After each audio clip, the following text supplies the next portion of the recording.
Blessed evening, Unstoppable family. How is everybody doing tonight? Whether you are on Facebook or YouTube, welcome to another reasoning. Now I know it's been quite a while. I mean, look like all a caveman that evening here because I so long no see me, But I'm here for another good reasoning this evening about the issues Jamaica is facing. Because those are conversations we can never stop having. We always have to have these type of conversations and include Uno in it as well, because the conversation not just stop at me, the conversation not just stop at my guest this evening. The conversation involves every single Jamaican who is a concerned Jamaican, as a matter of fact. You understand? So I want to say welcome to everybody who is here once again. And if you have not shared out the program as yet, share it out right now. All right. If you're on Facebook, share it to a group. If you're on YouTube, share it to Facebook, share it to WhatsApp, share it everywhere so that other persons can jump on and participate in this conversation this evening. Now, with me is someone that's no stranger to this platform because you've seen him and heard his voice before. All right. And that's Marvin Edgar. And Marvin is here this evening to shed some light on an incident that happened recently. Right. And I think it's as recent as yesterday, right, where he was arrested by members of the JCF for simply speaking his mind in peaceful protest. And they arrested him. But me not going to tell you what happened. Me I going to leave that to Marvin to give all the details as to what happened. But it's sad to see that Jamaica has become a country or an island where we can no longer have a voice. We can no longer speak about the things that we have an issue with, or else they may dash we in a jail cell in order to silence us. It's sad. So if you have a serious problem with that, then you need to participate in this conversation today. If you have a serious issue with our island being the kind of country where the citizens cannot speak up peacefully for what we believe in, then participate, share this stream. And I think later on down in the line, after Marvin has spoken, I think I'm going to open the phone line so that I can hear a few concerned voices, right? So if you want to participate, stay, listen to what Marvin has to say. And then once I open the phone lines, you will be able to come on in and join us in this conversation. All right. So with me, like I said, I have a member of the UIC, and I'm going to allow him to introduce himself again for those of you who's not familiar with him. Marvin Edgar. Marvin, what going, brother? Well, one unstoppable. Manners and respect. Pleasure to have you again, Marvin. Please tell the people who don't know or are familiar with you, who you are and what your role is in the UIC. First and foremost, good evening to Jamaica. And if you're watching from overseas, to the diaspora, my name is Marvin Edgar, a face that I'm sure a lot of persons probably know of by now, for just me being the kind of guy who speaks up against unrighteousness. You understand what I say? And for me, I am the kind of guy who I cannot keep silent when I notice the injustices being dished out to my Jamaican people. I am one Jamaican who, when you cut me, the only thing you find inside of me are black, green, and gold. And I'm going to take that to my grave. I love my country so much. I was living in overseas and I decided to come back here. You understand me? I say, I'm now left Jamaica for nowhere. I will not leave and go overseas to build overseas while my country is suffering. And that is why I came back.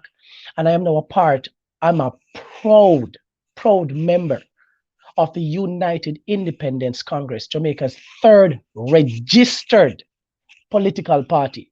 And some of you have said, which party that? Oh, we don't hear about that, because that has been the sentiment expressed by a lot of Jamaicans that have come in contact with. A lot of persons don't know. And the moment I say, do you remember September 22nd of 2021, when there was a march, a peaceful demonstration downtown Kingston at Garden House, and the president was arrested, Joseph Patterson. someone who they were trying to tarnish his character.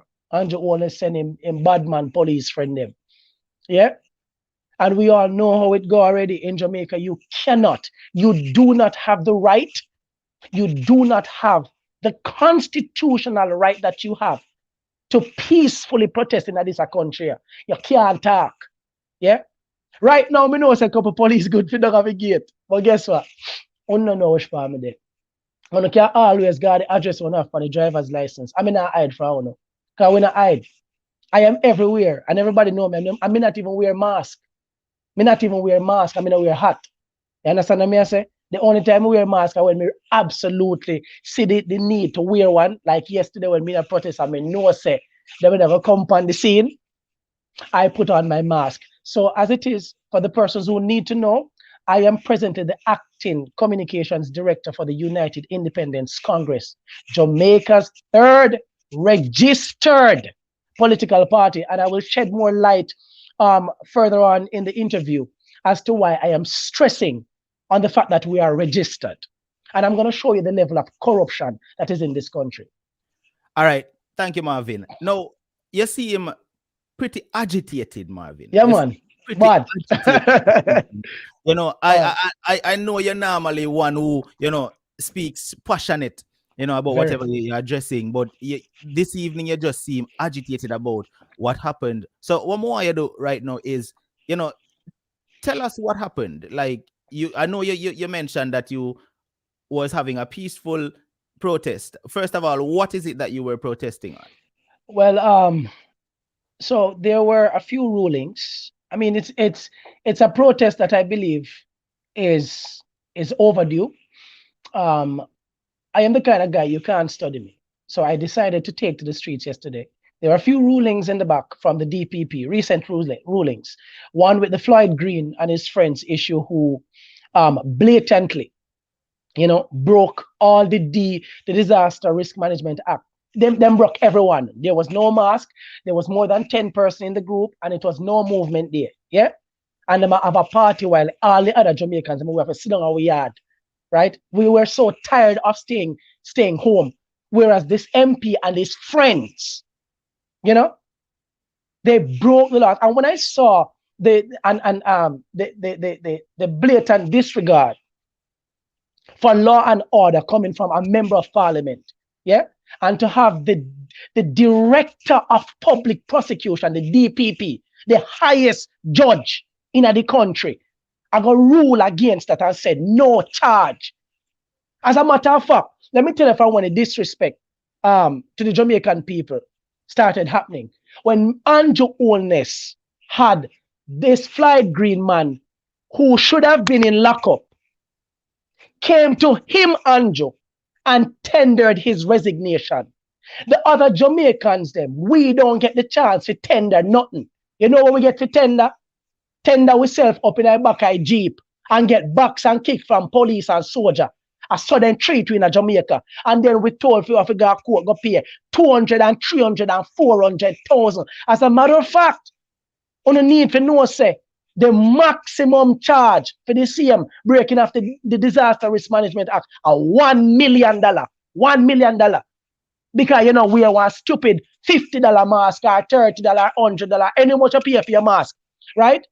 They're telling us a mask that me know cannot stop COVID, because if 2 vaccine and booster shot cannot stop coronavirus, me not say, oh, one look a full mask, I go stop coronavirus. Yeah. And instead of having educated people, right, coming on national TV and educating Jamaicans about healthy living, and tell them about cedar under the leaf bush, and tell them about we killing them with bush this evening, you know. Yeah, dark blood bush, which is inflammation weed, and tell the Jamaican people how to take these natural herbs. But you know what? But big pharma, you can't do that, because big pharma, meaning the pharmacists, them have to make for them money, and on a big friend them with the biolabs, wanna charge $10,000 and $20,000 for PCR tests and all kind of same thing. Wanna have most of them wrong, but you still say people have COVID because you don't have a quota for meat. And all of this that I'm saying, a lot of you say it's conspiracy theories. It is conspiracy theories. And you come on national TV and tell people how much people are dead. People are dead. People are dead.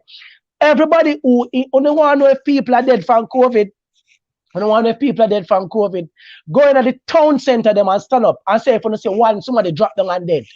Say if you say one person drop down and dead. If COVID was as serious, and I am not saying that a virus is not there, I am simply saying that it is not as detrimental as how they make it seem and serious as how they make it seem. There are ways to fight this. And as Jamaicans, we have fought more severe viruses than this before. They make Corona seem like it is the thing. Only see the amount of demonstrations them worldwide. Yeah? The kids are so happy, if you know, especially in Ottawa and places in Canada, when they were told, and in America, they were told that tomorrow, there's a video circulating where they said tomorrow, as of tomorrow, no more mask. And the kids were screaming for joy. Yeah? There are so much other medical stuff that I could possibly pull up that are factual. We're wearing a mask for so many hours. It starts to give you dizziness. Google it. And I see people driving around in them car by themselves about this mask thing because of the force and fraud that comes from our government upon the people them. And a lot of Jamaicans have died. A lot of Jamaicans have died. Them got the hospital and we hear some people are lack of oxygen, but of course there's no more investigation about that because I guess it was conspiracy theory. And people are dying so only when they reach a hospital they're dead. So these were some of the reasons. I said to myself, no man. Now the DPP rule against Floyd Green, who is a member of parliament, who should be the prime example of keeping or maintaining law and order in this country. Yeah? But as we know it, the only politician that has ever gone to prison in Jamaica, a Jug Smith, years ago. No politician not gone to prison for nothing. Karen Spencer walk up and down free. As a matter of fact, he's planning to run for the People's National Party again. Them a St. Elizabeth, yeah? Bobby Montague, you move him around and you go on like you don't know about what go on like country. And you're thieving politician them. They are the real criminals. You don't have them a peruse around with our taxpayers' money and then you prey upon Jamaican people. I want to pretend like say every Jamaican an idiot and can walk around and send on the police friend them to bad up people and send on the gunman friend them to bad up people. Let me tell you something. A revolution has started and me, Marvin Asian Edgar will lead it. Me I lead the revolution. And I want them to understand say no. There's never been a revolution without casualties. Never. So I am prepared to die. Me, Marvin, prepared for dead for my country. Because it is time to see the ghetto youths them and live up. It is time to know that we no longer have ghetto, we no longer have squatter communities, and this is the focus of the United Independence Congress, the third party that mainstream media. The fact that most Jamaicans don't know about this third party is because mainstream media, yeah, has been working with the government and the government's friends who have shares in the media houses. So they refuse to interview Joseph L. Patterson, who they know is the real opposition, who they know is the real person who can solve Jamaica's problems. When I look at the Nzinga King case, when you cut out the girl locks, everybody I can grow and they can go like the girl never pop out her locks. You know what it is like to have locks and hold one locks and pop you out? She that dead long time. Pain in a killer. Me now ask you know. She does not have the pain, the tolerance to deal with the kind of pain. If she was the person who really literally pull her locks from her head, right? And had she have a sharp instrument while being detained, the police them supposed to be held accountable for it. If she really had a sharp instrument in the jail. Right? And everybody are beat on you pretend like we don't know. No, we're not sure. We hear so she cut off her locks. You know, an idiot.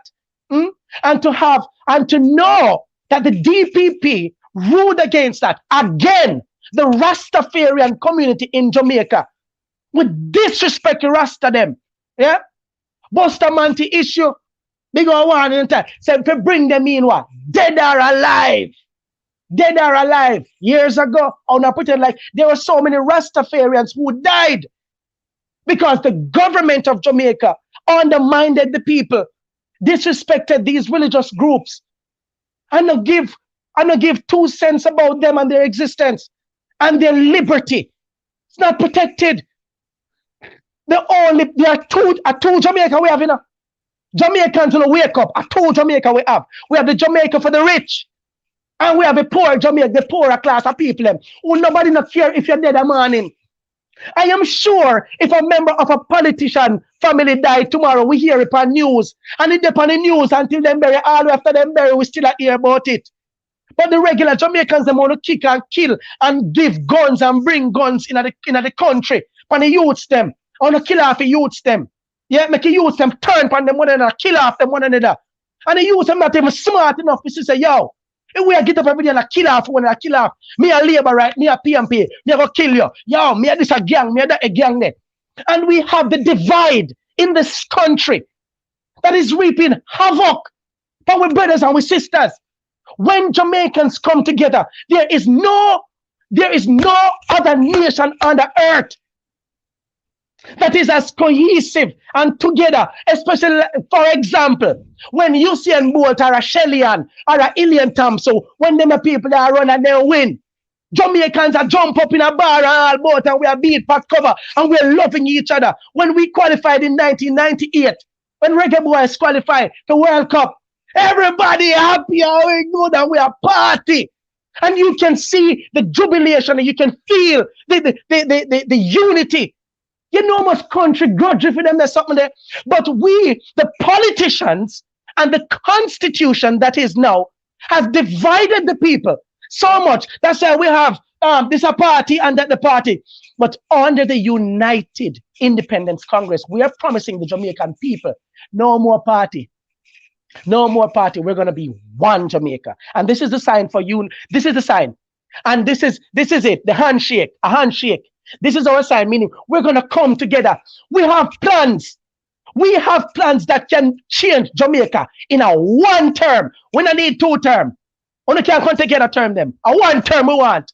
And someone are going to say, who? Which third party? You never seen a third party win in Jamaica? No, a third party has never won in Jamaica because you guys have never given a third party a chance. But I am appealing to the ghetto youths them, the one them who know say, listen, the United Independence Congress is promising you that you will no longer be no ghetto youth and no squatter. We have plans to liberate you. And when I talk about liberating people, I am talking about the kind where we're not promising you wealth, but we're promising you an opportunity that you've never ever had in this life, that you can die with dignity. You can live with dignity. And that is what we're promising. And when we talk about dignity, you know, if you run a corner shop, you know, migrate, and you got the big supermarket them, or the big shop then go, and you can buy whatever you want comfortably. We know that we can do that, and we're going to be doing that with a 10% GCT tax, a 10%, a 10% GCT and a 10% income tax. And actually, oh, we're going to do it, but we know. You know why we know? You know why I'm so confident? Because Joseph Patterson is one of the world's best CPA. Yeah? One of the best chartered accountant ever. How do you know that? I know that because if you read up on his bio and his accolades speaks for it, all his accomplishments, he was the director of finance for the northern parts of Canada. You see him Canada, where Unwa run go. At Joseph Patterson, at age 35, as a black boy from Jamaica, a little black boy, first black person to hold that office in the northern parts of Canada, the director of finance. And in little as 2 years, he fixed the problems that they have been having for years. And guess what? He has worked with over 120 countries, private sector organizations, private groups, private companies, who they had him as the chief accountant. Him, The people in over 120 countries trusted him to manage their money, and he did a fine job. Nobody overseas now look for Joseph. Nobody now look for him. But you know something? He is also the first person, and because mainstream media has blocked us, only not even have certain information where we have. Joseph Patterson on UIC Liberty TV, UIC Liberty TV, is the only accountant right now in Jamaica who know for a fact that the 20-point-odd billion dollars that when Mr. Nigel Monday, the Minister of Finance and the whole administration, gave to private sector who now owns Bank of Jamaica, that it was a fraud. Yeah, fraud. That's the word we're using. Fraud. And we have a video that explains the fraud. But how they sold it to you, me and you, they made it seem as if they were doing something good for the country. Them thief 20 billion our money. I don't know nothing about it. And only thing we're going to do is get up and talk. We need a set of Jamaicans who are ready to take to the streets as I did yesterday. So let us talk about that, because that is what answer for me. If you have the question to me now, I just want to continue talking about it. No, man, I give the runway, man, for you say what you have to say. Because one question you take 5 minutes and 10 minutes and 20 minutes to answer it still. But me not keep me no mind, because I you that. You understand? But all right, so you say you were yesterday. We need to talk about yesterday, right? But that's the initial question we did ask you. Yes, we know. You say you were out there because of the Nzinga King thing for one, ruling for Nzinga and Floyd Green, and also the and just corruption and all, yeah. Right. So you got up on your lonesome. It wasn't you and a group of people. It was just you who decided. Me one. You were going out with your placards and protest those decisions and those things that was happening yesterday. And where exactly you went yesterday? So I was on Oak Road. The intention was to go close to a government building. I wanted to go across from Jamaica House, but we know them stairs, so I did not go on the side where Jamaica House is. If you're going up on Oak Road coming from Arfitry, Jamaica House is on your left hand. I was over on the right hand side where the PSOJ office is, and that's in the intersection of Oak Road and Arden Road. So Arden School, and they say them come out and walk on the road. There's a stoplight right there, so right at the stoplight, me stand up when the police come arrest me. All right. So and the man, yes. Before you continue, let me ask you. All right, so let's just make this clear again. You weren't with a group of people. You were by yourself. One man. And always. You did just the peacefully protest. Yeah, I had my concerns and what? Some holy placard. Just like that. Not even A or B.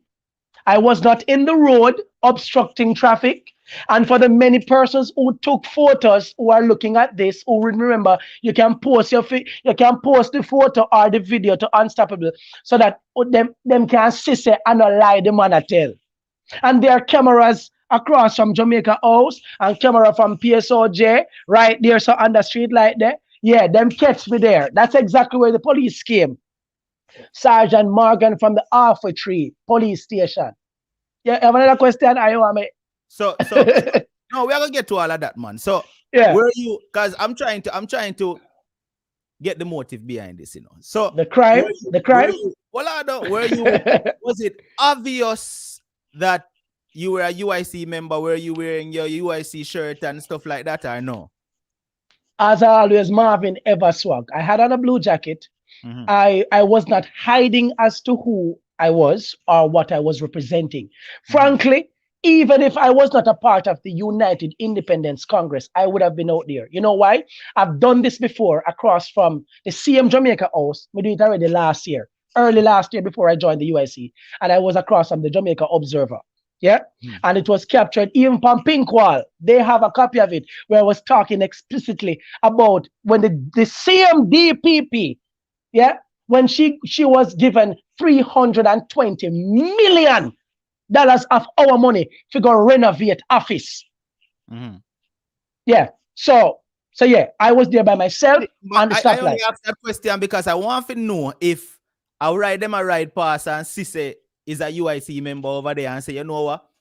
Are them people here again, let me go for them. You understand? That's the reason why I'm trying to understand if that's the reason behind it. Now the If next I were, question yeah, you sorry. said, I'm going to allow you to speak because Yeah, me, sorry. me gonna just give you the floor, after this question, because as me say, me know you're agitated and want to let it out. But one, you say you just did you hold up your placard. You weren't causing a nuisance. You wasn't blocking traffic. You wasn't messing with anybody. Where you them couldn't even say the noise abatement I got nothing through that fire or nothing because you never had make no noise. It was nothing like that. Absolutely All nothing right. like that. Tell us exactly how it played out, Marvin. Go on. All right. So, ladies and gentlemen, as you're hearing, I took to the streets yesterday to vent my disgust in my placards. Yeah. Stood at the intersection of Arden Road, and Oak Road on the stoplight. And I stood with my placards like this. Yeah. At first, when I got there, when I got on the scene, I was immediately across the road from Jamaica House. And I was there for about 5 to 10 minutes, based on my estimation. And some things said to me, say, you know what, go down the road. I said to myself, say, yeah. I said, let me, and to be honest with you, the main reason I went farther was because I wanted, when the people stopped at the stoplight, they had time to read what was on the placards. So I moved and I went down there. I saw my father, God, where move, I'm gonna go down there. Yeah. But apparently, when I got there and I stood like this, I'm telling you, there were so many persons who came who were reading the placard, and some of them who were in agreement. They shook their head at me. Some of them gave me thumbs up. Some of them were tooting the horns. There were some taxi men were running for half a tree to Papi and them a blow the horn, say, yes, youth. There were bike men that say, youth, rate your brethren. Some of them are trouble with dress code. They must say, yeah, that's how you dress to protest. I will laugh about it because everybody who know me know say, yeah, my life will be here and keep it clean. But I knew that a police officer was going to have a problem. And I was wondering what was taking them so long. Because I know that once you hold up a placard that says the DPP must be fired, the Prime Minister, the PM must be fired, the Governor General must be fired, the Police Commissioner must be fired. I have all rights to so need to be fired. And there's so many that Jamaicans share the same sentiments. So only not serve no purpose in the country. And the only purpose right now, only need to go to prison. And there are so many men and women who have been locked up in prison who need to come a road. I'm not going to touch upon that because justice should be unequivocally 100% right. If there's any doubt, you should let the person, the accused, go free. If there's any doubt, you should let the person go. You must be 100% sure before you can convict. Yeah? Now, after me did that, the police pull up, police van, Sergeant Morgan, the jump out, want to call the jump out, the open back van. See him, I want policewoman. And him just come out same time. Hello, sir. What you doing here? What you doing here? What you doing here? Of course, this is how the Jamaican police them talk to you. And I was very calm. I knew exactly that I was in my right. I know my constitutional rights. And if you don't know it, Jamaican police, who are judge, jurors, and executioner, them are going to execute on the spot. And in Jamaica, we know that most of these police people, because, hello, and I'm going to say this for the record. Let me say this for the record. We have some good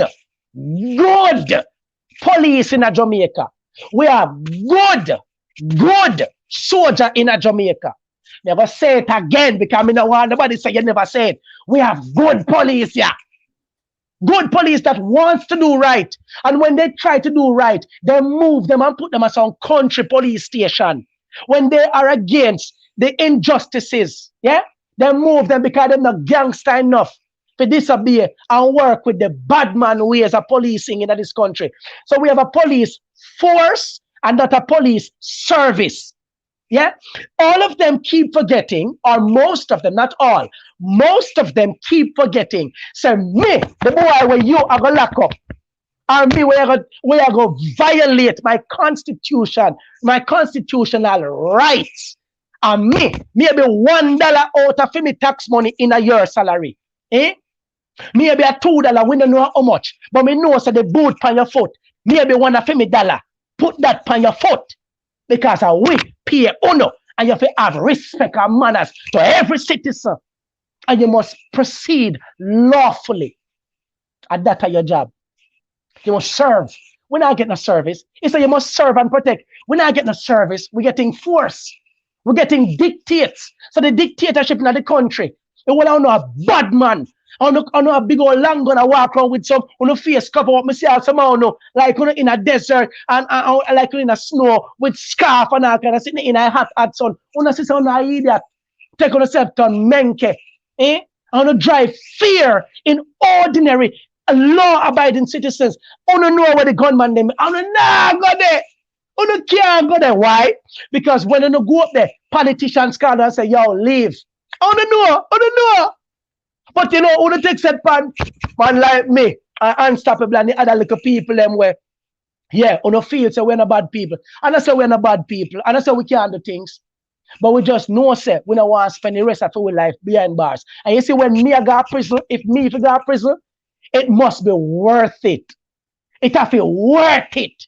And that me I can tell you. That is why me a 37-year-old and no jail cell never see me and can't see me. You hear me tell you no? And I say me can't go there. And then I say me no want to go there sometimes because some of the injustices force you as a law-abiding citizen to act out of character. And I am not going to let the system pressure me or pressure some ordinary Jamaican citizens who really wants to do what is right. We really want to do what is right. What if Enzinga King father or a mother or the Rastafarian community who is so perturbed by the injustices dished out to them Rasta sister, the Empress? What if they were supposed to take matters to them on? And who have gone, go start shoot up people, or burn down government buildings, or display, or only that said them wicked and a long time them stay, so only that probably want to kill them. But I'm gonna say something to you. When the police came yesterday, I'm seeing start chat to me. Where are you? So where are you? I said I am exercising my constitutional right. You have a permit? You have a permit for what? Go to the phone. Go to the phone. So I said, am I under arrest? No, you're not under arrest. As a matter of fact, no, ask me no question. No question. Oh, and by the way, you all need to know something, Jamaica. Me not tell lie from people. Me not tell lie. Me not have no reason to add to the story to make the police look bad. He had right up on him left breast or chest or where you want to call it. Him have what is called the body camera and I uncle who upset when time he lie already fit. Because the lawsuit is coming. I must let you know it is coming. I only who upset me not here say it cannot be found. Because we know the evidence on this contract cannot be found. Yeah? So no better walk around and go do no clean up. Go clean up, go cut out the piece from the camera we catch it from over Jamaica House. Cut out the piece from PSOJ. I want to go down a station, Alpha 3 police station, make sure so the video camera work. Yeah? And make sure the body camera work. Because you're going to need it. You're going to need it. As a matter of fact, I must let you know. People, the man put me in the van and I go tell me, say, I can't use my phone. I say, can I make a phone call? I wanted to call my lawyer. I am entitled to one phone call. And tell me, say, don't touch your phone. Give me a ID. Give me a ID, sir. I was not under any handcuff. Me in the back of the van. He threw me in the back of the van. He held on to my hand and pushed me into the back of the van. And when me say, am I under arrest? I say, hold on, am I under arrest? He said, don't resist, don't resist. Don't resist. Okay, don't resist. I said, am I under arrest? No, you're not under arrest. So if me not under arrest and you put me in a one police jeep, just claim say you're police, you're in a service vehicle, you were in your uniform. So I felt compelled to believe that you are who you say you are, right? But what I could not understand is that I was not under arrest, but you take me and throw me in a police jeep and carry me to Alpha 3 police station and left my car unattended. Eh? Me could have come back and man thief me car. Could have come back and man come thief me car off of Arden Road. You brought me to the police station, you tell me in a police vehicle, say, me not ask you no question. Me not ask you no question. Then I overheard the conversation with you on the radio. Yeah, I pick up the man. The man up on across from the GG's residence. The GG's residence. The GG's residence. Who was disturbing the peace. Disturbing the peace. Of course, for anybody who know me, my real friend them, this time I laughed, I dead me, I did inside me. I say, yo, you see, because I know something within. So when you know you're right, you see, when you know the rights, you don't need to do nothing. You don't need to be boisterous. Stay calm. I watch it play out.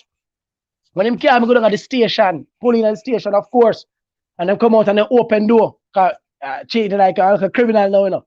And I tell me, hold on, sir, hold on. And then open the door. Go inside there. So ever talk to me, you know, like him and my daddy. Sit the chair, sit there. We did that in police woman, one ex-police woman, Miss Hopewood, Sergeant Hopewood. Yeah, I could, to be honest with you, she wrote her name. I was asking her to pronounce it for me because her penmanship, it's really awful. Your penmanship is terrible. And for me to be asking you to really, you know, identify what is it you wrote on the paper, Miss Sergeant Hopewood, or where you want him for Alpha 3 police station, you were so disrespectful. As a matter of fact, you didn't even know that you stepped out of line when you, the female sergeant, started to search me. And I would not have had a problem if it was a nice little policewoman did that search me. Me that probably feel good because I love woman. Yeah? But you know what was bad? You know what was terrible?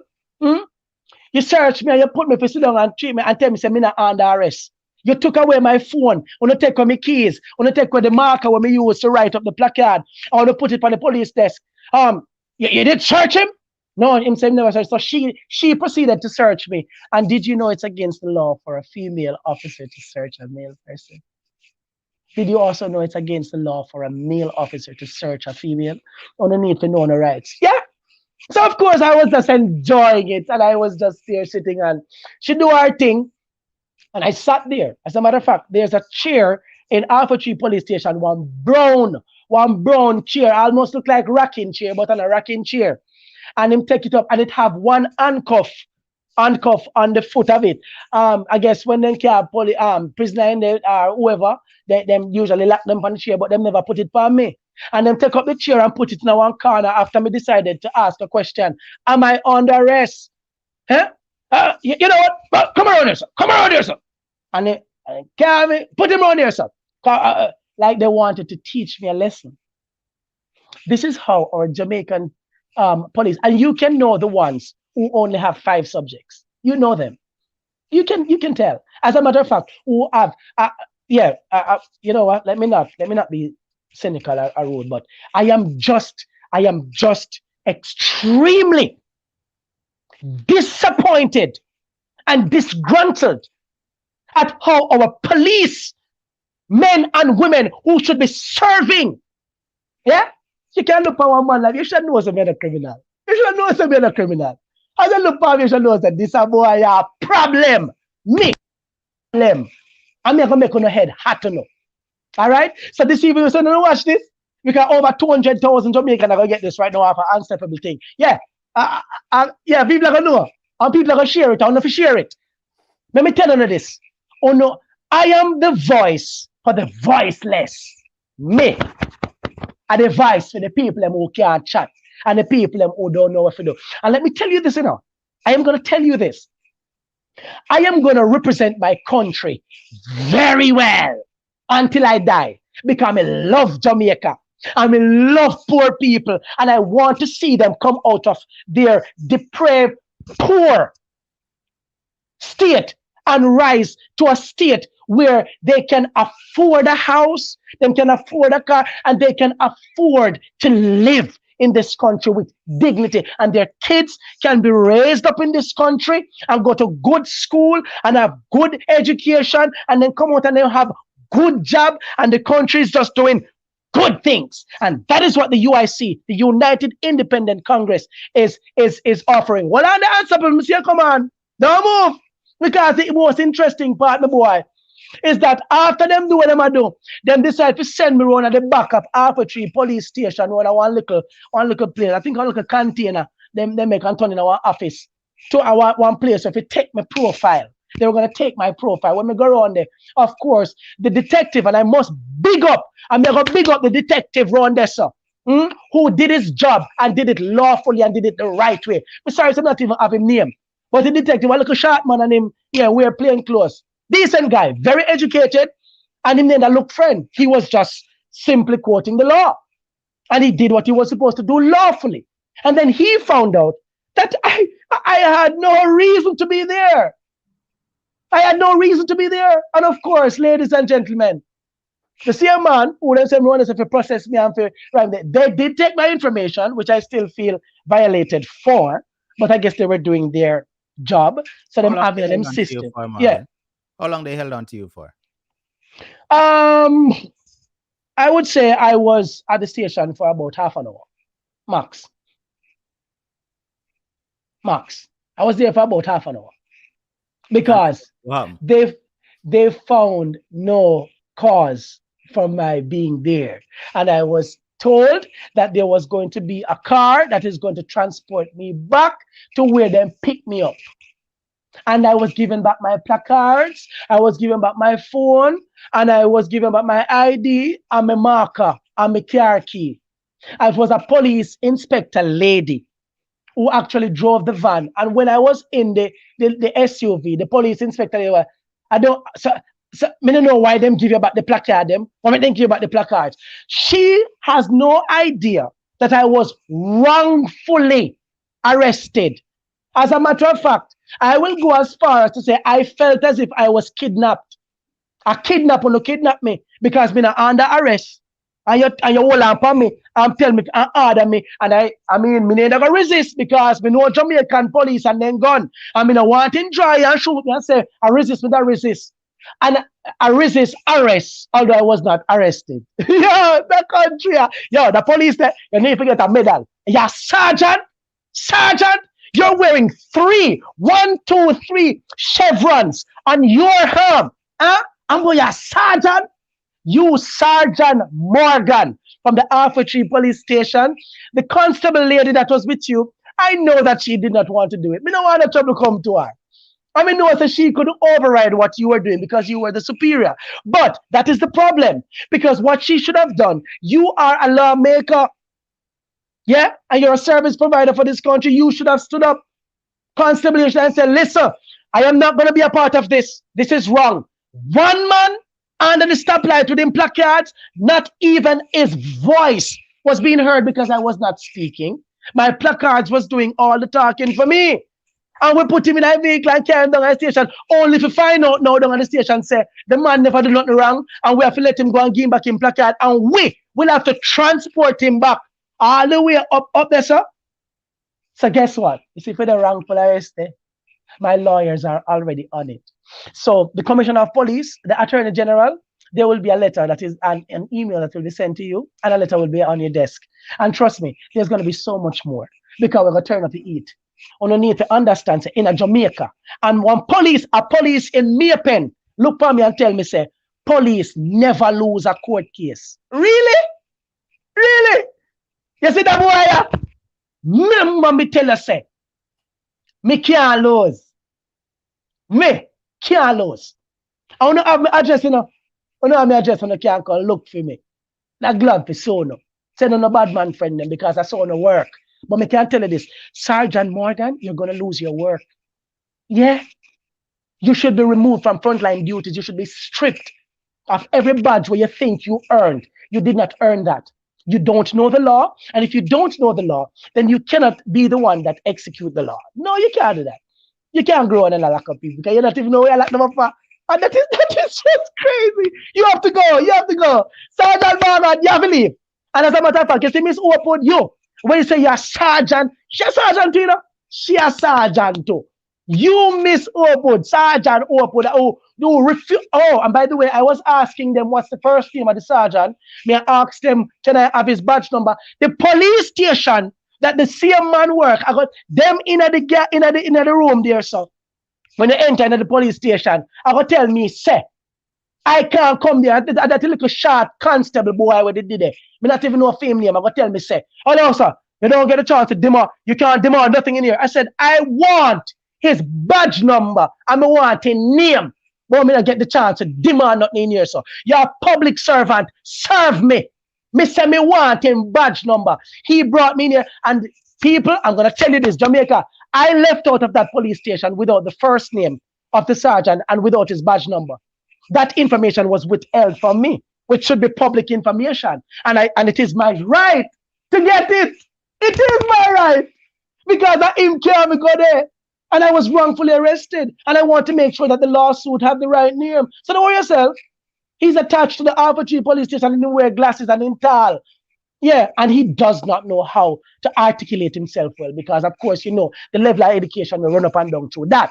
Now, you are a disgrace to your children, you're a disgrace to your family, you're a disgrace to your badge, you're a disgrace to this country. And for all the police officers, them, will fall in line with UNO soldiers. UNO need to understand, UNO, when UNO take a pledge, when UNO get up, UNO take a pledge, when UNO up a training school and run up and down, UNO can't tell me nothing about police work.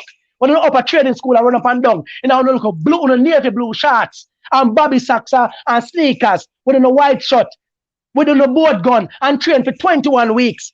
You see them look at 21 weeks, I want to train, I want to come out now, I want to start to talk to people a certain way. I want to know if to talk to people. When a Jamaican police stop any civilized person in this country, everybody start getting nervous. Why? Why is it we get nervous in this country? Because we know the kind of service that is going to be displayed to the Jamaican people. Them. And we want them to know, say, yo, a revolution has started. Yeah? And you see this thing in Jamaica about informer for dead. That is why so many people are dying. We keep taking answerable. Me don't know, you have a question for me? Can you know me now? Imagine we chat till Jesus coming up, Benjamin. Brother, me give you the platform. Cool. Jamaicans, we need to understand what is happening in this country. The DPP, the Director of Public Prosecution. I honestly, Paula, me did love you. Me not lie. I had a lot of respect for you, Paula. A lot of respect for you and your office. The whole country didn't like that lady that said, yo, that woman you know play. But Paula, guess what? You're messed up. You're messed up. You see, the two last rulings that has angered the entire Jamaican public. Now, you expect any ghetto youth to come trust the legal system in this country when you, as the highest judge in this country, you allow Floyd Green and his friends. You know how me sit down and I watch the news. Me I watch the news and me I sit on the news and I say, she will not be charged. Someone should not be charged. But the regular people them up a St. Thomas and down up me a pen and in a Clarendon and 10 catching and right across Jamaica. We got courthouse and line up a courthouse every day. I pay 200 and 300,000 Jamaican dollars to a mask. Hold on, Marvin. All right, so welcome to everybody who's here again to the stream. If you're new here, welcome. If you don't know how we do things over here, let me inform you. All right, as long as you're keeping your opinions respectful in the comment section, you're welcome to share your opinions. All right, as long as you're not being disrespectful. Now, some people don't understand how I run my platform over here. If you're new, you wouldn't know this. If you choose to be disrespectful, I'm just going to block you on the first go. All right, I give persons the chance to state your opinion because everybody's opinion is welcomed, right? As long as you're not disrespect me, you're not disrespect my guest on the program, and you're not disrespect anybody in the comment section. I am cool with that. All right. I believe we should all be intelligent enough to share and state our opinions without disrespect. That is why I always say everybody's opinion is welcomed. All right. So this is the only time I'm going to say it. If me see any form of disrespect towards anybody on this platform right now, you will be blocked automatically. I will not say that again. All right. Marvin, it's now 4:50. I'm going to give you half an hour uninterrupted for talk your mind. I'm not going to put in and say nothing at all. And then after your half an hour, Marvin, I'm going to open the phone lines for the concerned Jamaicans who wants to say something as well to call in and speak. All right, brother? Awesome. No problem. All right. Yeah. So Jamaicans, let me talk to you. Let me talk to my people. Here we go. We believe that Jamaica cannot come back. A lot of us believe that this is the end of it. I don't believe so. The United Independence Congress, Jamaica's third registered political party. We don't share that. We have a plan. Yeah. And this is the plan that we want to get out to the Jamaican people.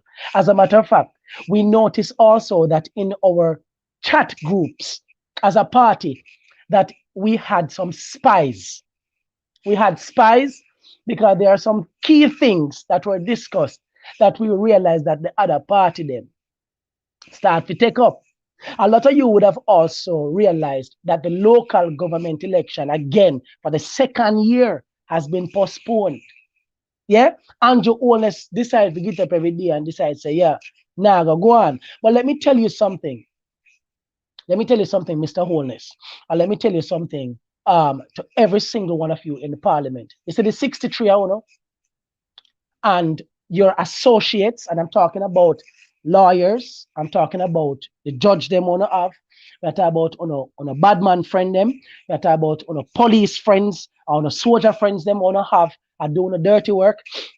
Every single one of you, your day is coming where you are going to be investigated under the United Independence Congress.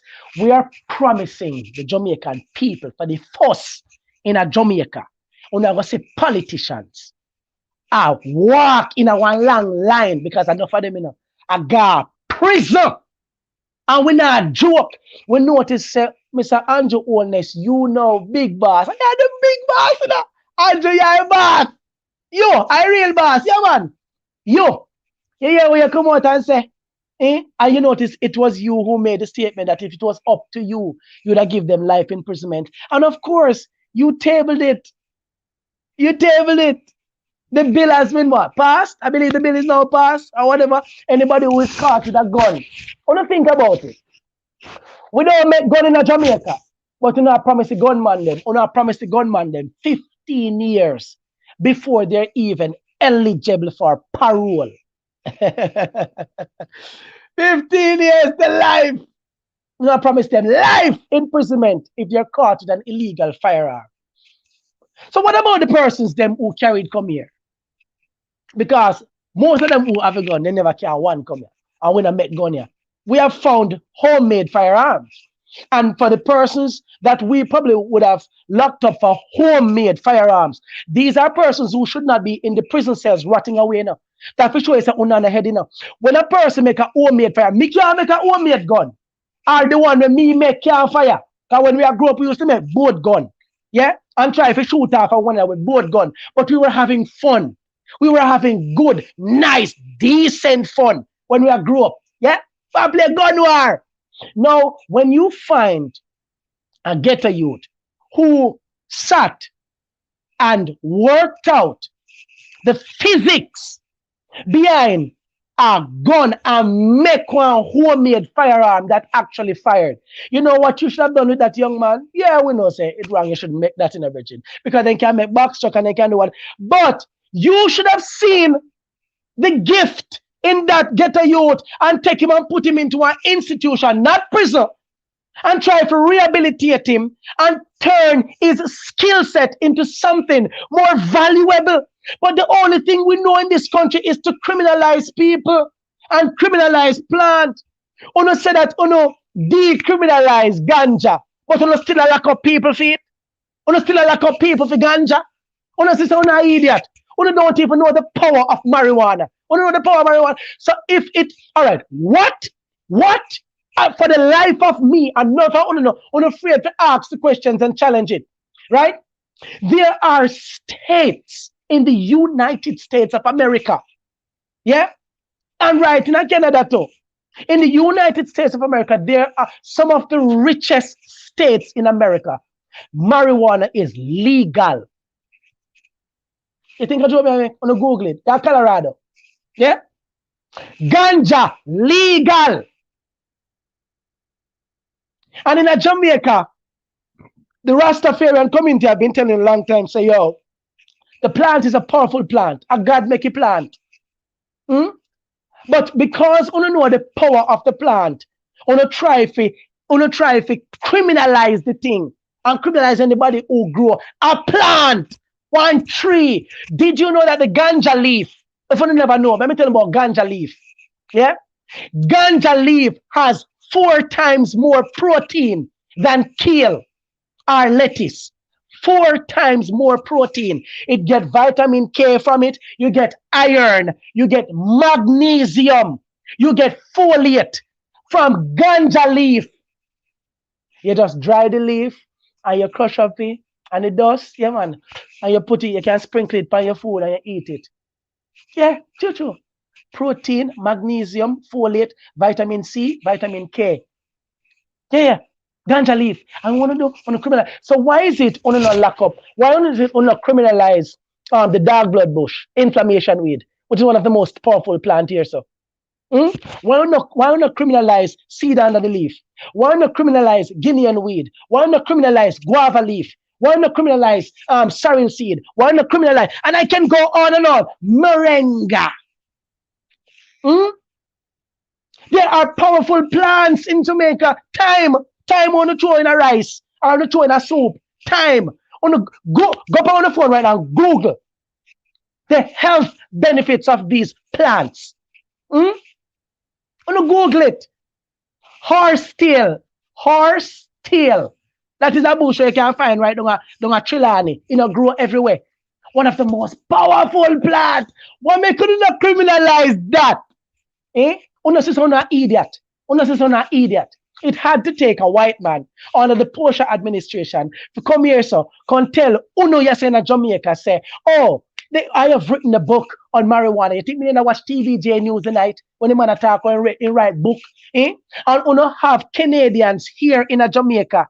Uno have foreign people here who have license to grow it and to package it and send that foreign. And you lock up a Jamaican same way if them have more than 3 trees in a them yard, or if them have more than X pound weight. Right? Uno says uno look idiot. I could create an analogy that could fit the situation. So it is okay for me to have X ounces of marijuana, and it is not an offense or a breach. It is not a crime. But if me have X ounces, it's a crime. So it's almost like you said to me, say, here we go on. You can have a gun, but you can only have 3 bullets in it. If you have 10 bullets in it, you're going to go to prison. You commit a crime. You know, see, someone an idiot. And these are the kind of people that we have in government to lead the Jamaican people. We find that Andrew Holness administration, and listen, I don't want to feel say, I'm only talking about Andrew Holness administration now because I'm in power. But the truth is, and the facts are, one, it has been now 78 years. 78 years of empty promises from the 2 political parties, the People's National Party, Labour Right, People's National Party, JLP. And you guys have been promising the Jamaican people water. You have promised them road. There are communities over 40 years we don't know where water look like. I come to one pipe in a yard. But every member of parliament, every last one, uno just have water, uno have hot water and cold water. Yeah, uno have hot and cold, uno have pump, uno have tank, uno all stop too. Yeah man, Jojo, uno have solar, uno have JPS. Not true, uno have the highest speed internet, uno have nice cars and big houses where we soon get to. Yeah. And the ordinary Jamaican people, you have the local youths them. Where since COVID come out, you don't know how many Jamaican kids don't know what one tablet look like. Don't have a clue how to log on online. And if it depends on them parents who don't have a job or is living from the $7,000, which is minimum wage, which is a gross disrespect, which is basically $46 to an entire week. You have a Jamaican work, on a freeze wage. I want to freeze this and freeze that. Well, let me tell you something. Under the United Independent Congress, Jamaica, guess what? No more minimum wage. True. And in order for you to know what is the plan that we're going to have, not to replace, because we now replace it, we are going to rise above the disrespect that these people have given to you in the form of minimum wage, $7,000. You know, I can give people them. You know, think that people can live off of $7,000. You think that people can live off of $7,000. When they got the gas pump alone, if you pull up your pump, you pay 7 grand. If you pull up your tank alone, you pay 7 grand. The internet is more than what you work per week. This is the only country that well, where your internet bill more than where you work. Eh? The light bill, we don't talk about the light, water, internet. I want to talk about food. And we haven't spoken about the kids who need to get lunch money, our food, our clothes, because they're growing. We cannot take care of our families. Oh, by the way, sorry. I am only now speaking to the Jamaicans who can't. Because there's 2 Jamaica. Members are 2 Jamaica I'm telling about. You have the Jamaica for the rich, when down to go Kingston and Mobile and some little rich part in Jamaica, you will see them. The ones who can peruse in their most expensive 100 and 200,000 US dollar cars. And then a grudge. You think a grudge, you know? On a grudge, you know? We don't grudge, you know?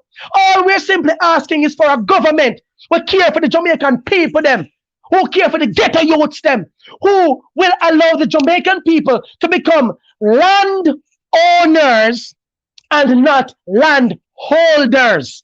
The government that will not be charging the Jamaican people property tax while you have already paid for your property. A thief.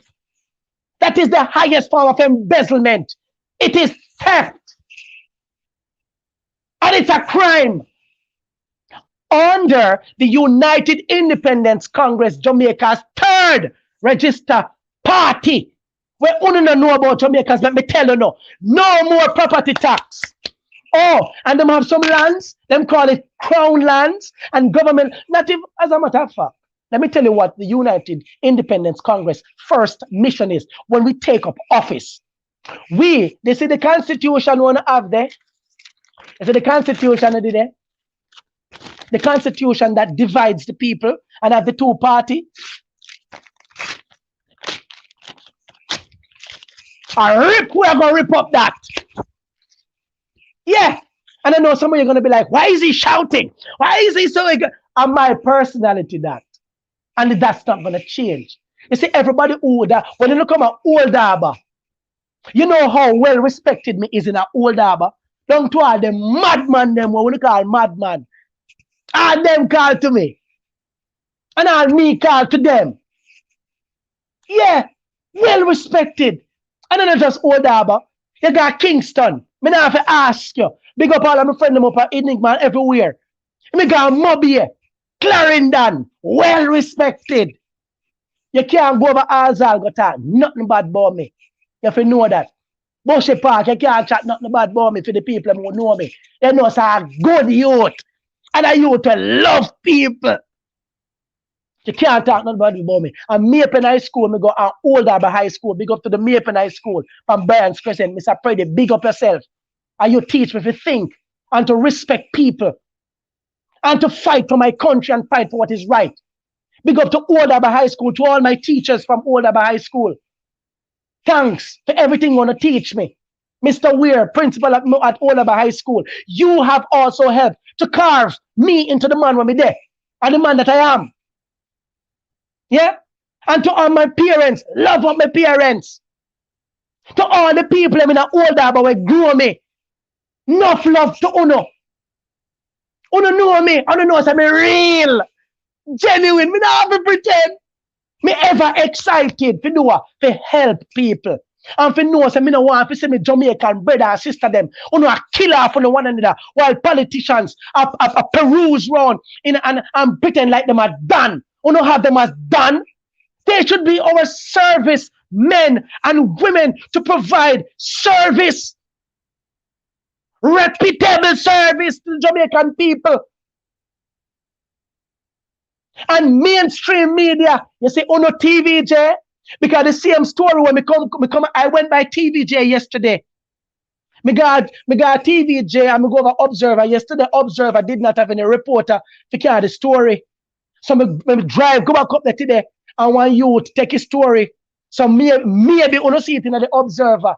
Because it's my story where I was wrongfully arrested. Wrongfully arrested, more like kidnapped.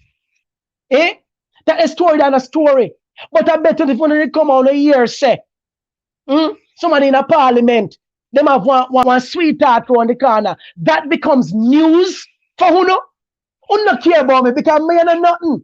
Or if we had heard that a police had done what they did to me, to a politician relative, it would be all over the news. Every reporter that could not be found yesterday would have been found, and the news would have been broadcasted. Yeah.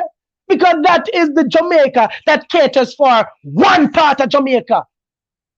Who do not care about the ghetto youths them? It ain't gonna care about the youths them. Who do not love the Jamaican people? That is why we don't have them turn up in a sonat out of every tax office. Or then turn up in a sonat for the end. Because we are not a progress. We can't produce nothing in the country because the country has not given us a chance to be producers. As a matter of fact, they have a right to keep us there in the sonat. Every single thing that is done at the tax office can be done online. Yeah, Jojo. Everything. If I show you my driver's license, I 2 minutes it downstairs. If me ever for show no my driver's license, I no cry that I got from the tax office on Constant Spring Road. The barcode that is on the back of it. I saw it a good on. I saw it till it run off. Till it run off at the back of the sitting. I was doing an application in the United States online the other day. And they asked for my ID for the back and the front. And when we take the back part, they rejected the ID because the barcode was not sitting on the back of the ID. The barcode gone down, sir. I just run off. See that? IDs and just run off, sir. And I got that. Lean. As I lean, the information on the back of the police lady who had my ID asked me if my ID fake. Asked me if my ID fake. This is the service that we get from the Jamaican government. Huh? This is the service we get from the Jamaican government. The man that got electrocuted, what year? The JPA serviceman. When the fire truck came, the fire truck never even had ladder. Did not even have a ladder. A ladder. You never even have a ladder. The fire truck not have a ladder. The fire truck did not have a bucket to go up there. The firemen who went did not even have any training whatsoever to help take down the man. And the two guys from the community, 2 or 3 from that community who went up there and rescued them, then forget house and land.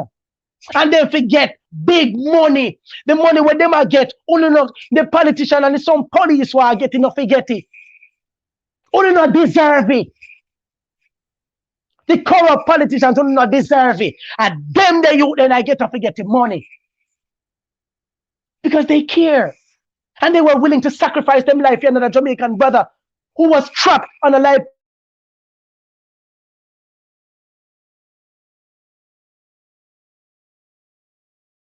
was because the current lick him. There. I know what about that calm man. Somebody calm phone. I know what about calm man. Sorry about that.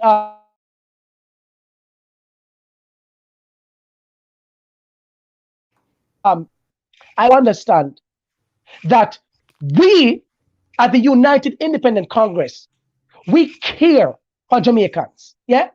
And we have a future for the Jamaicans that is different. Different. We're promising you a future where, as I said before, you can live finally in dignity. No more squatter community. No more squatter community. There's a community in up by Top Alzal where the people them there. Them say the people end up on capture land. So you are always on capture land and you're a squatter until it is time for election. Then you know what you are now? You're an eligible electorate. Yeah, man, you can't go vote. You're a citizen of this country. And immediately after election, then put you back in your category. You're a squatter. And because of that, the people then can't get running water in them pipe. The people then were given 4 tanks as a disrespect. Yeah? From Pernell Charles Jr. 4 tank. And the 4 tank did over there without water in it for months. And I called a meeting over there. And I was working with the people them to help them fix a little road. In I yeah, for the squatter land. Yeah? For the soca, me to go give them road and water. Then all of a sudden, in less than a week, then come fully 4 tank again. Months enough, because the year say, yeah, a new man in town, eh? A new man who care about the people in town. So they could go up and go full the tank. And to watch our Jamaican little girls and boys, ages 5 to 10, can't go to school because they must walk around. The whole neighborhood try to find water. And I push it for a wheelbarrow. In a 2022, when these members of parliament will go home in their luxurious multi-million-dollar homes with hot water running in the bathtub, cold water and nice, and have maid. Yeah? You know who gave you all the luxury that you have apart from the part where uno thief? Away. Away, you know. The same get a youth them on now look after youth them. On now promise you them the better. Me out of me pen and one time me look on the youth them want take off out of masking. Big up the youth them out of masking. Eh? When me see the youth them turn up on the truck and them a lift up the 100 bag of flour and the 50 bag of rice, 50 pound bag of rice and the juice them, the cases of juice for hours. I unload the long truck. I unload the truck. I unload the truck. And to know so when them finish, the only thing they can buy, I want buckle soda. You think buckle soda can replace the amount of energy that was used? Because they were a minimum wage them I get. Minimum wage. Eh? And them have kids. But you know why the youth them do it? The youth them do it because the youth them not say nothing. It's either them are going to do that or them are going to take up the gun. And you wonder why crime and violence is like this in the country? It's because the system has failed the Jamaican youth them. Who don't feel it? If me, right now, me, did hungry like dog. I have kids. And if me couldn't feed my pitney them right now, me can't tell them to say, me that probably go out there, go be a criminal. Because when a man is hungry, it is completely different. A different situation. Never gonna go on never hear the belly and growl. But there are a lot of us who can satisfy the growling of our stomach. There are people out there who can't satisfy it. Enough youths out there now no money. Because the system has failed them, it drowned them out. And the system don't have no plans on. But guess what? Under the United Independence Congress, you know what we have for now? We have a system. Yeah? It is called the Work Fair Program. Where and you see what? Me like some attack it now, you know. So you see, and you want to see them try to implement it before them time done, because them time are done. And I want Andrew Owner's administration, the People's National Party, all of them need to understand that the 63% of Jamaica that did not vote, they are going to come out in the next election. You know who they're going to vote for? The United Independence Congress. Yeah. Because number one, we are going to do what Ono can do. We're going to make sure that we take back our country. We're going to give the Jamaican people a life that is going to make foreigners, if we get visa, if it come, yeah, yeah. And that we are promising now. As a matter, and some of you might think that this is garbage. Let us talk facts. Let me give you a fact if you don't understand the power of agriculture in this country. Let me show you the power of agriculture. Yeah? The Netherlands, they're called Holland or the Netherlands. That's a country in Europe. I'm going to look it up. You see, when I talk on a Google, Google a good school. Yeah, it have bad things funny, but yeah, it's very accurate. Yeah, it captures everything. So go over to Google and look up the Netherlands. The Netherlands is right now one of the is the largest distributors of agriculture products across the world. Really? The Netherlands? Okay. Um, did you know that they, on an average, they're pulling 94 billion euro dollars per year? Yeah, man. 94 billion. Now, I think the euro to the Jamaican dollar, I think €1, the Jamaican dollar, is averaging about $170 to one. Yeah, but let us use that maths, 170. If Jamaica got the chance to do the kind of export with agriculture products as the Netherlands, we may not be able to do 94 billion euro. But even if we were privileged to do a quarter, let's first work out the maths. On go on a calculator. Because this answer me tell us that this video you're gonna get us some watch right across the world. Because Jamaican people need to know the power. The power we sit upon, but it has been taken away from us by our wicked colonial masters and the present administration and the previous administration. Yeah? For 77 years. This is more than slavery. We can be far better off than we are. Far better off. Far. Jamaica can even become a tax-free country. If you were supposed to do the maths, this is the maths. 94 billion. So that's 94 and 9 zeros. 94 and 9 zeros. Yeah, that is billion. 94 and 90 times 170, which would be the value of our dollar to €1 presently. Yeah, it may be more than that, give or take. So let's work with 170. You're looking at roughly 18.8 trillion. If I'm wrong, I'm going to put it in the chat. 18.8 trillion US dollar. Oh my God. No, not US dollar. Jamaican dollar. Jamaican dollar. Trillion. So I said, let me be a realist. So the Netherlands have been doing this for a while. They have the technology and the experience and blah, blah, blah, blah, blah, blah. And we know that. We at the UIC, we know that. Yes? And by the way, our president, Joseph Patterson, he has traveled to the Netherlands. He knows how it works and he has it ready. Long time. We're ready. We're ready to transform Jamaica into an agriculture environment we're never seen in Jamaica yet. Because we know so we have good, fertile ground. We know so we have the right resources. And we know so we can do it. Even if we cannot do 94 billion euro, just imagine if we can only do 20 billion. 20 billion, roughly a quarter of that. Eh? A quarter. A quarter is going to put us at least $4 trillion. Jamaican dollar. You don't ever hear the government talking about any revenue, any income coming into the country in the trillion range? You don't never hear that. Never hear that yet. Oh, that is what agriculture can do for the Jamaican people right now. I'm not going to tell me, say, yo, never know how to plan nothing. That is your business. We are going to make agriculture in Jamaica so attractive that everybody are going to plant every single ounce of land. You're not going to get a chance to plant up. And by the way, I must let you know that also under the United Independence Congress, you will finally become a land owner. Yeah, I'm going to tell you, so no more property tax, no more property tax. That is what we're offering the Jamaican people.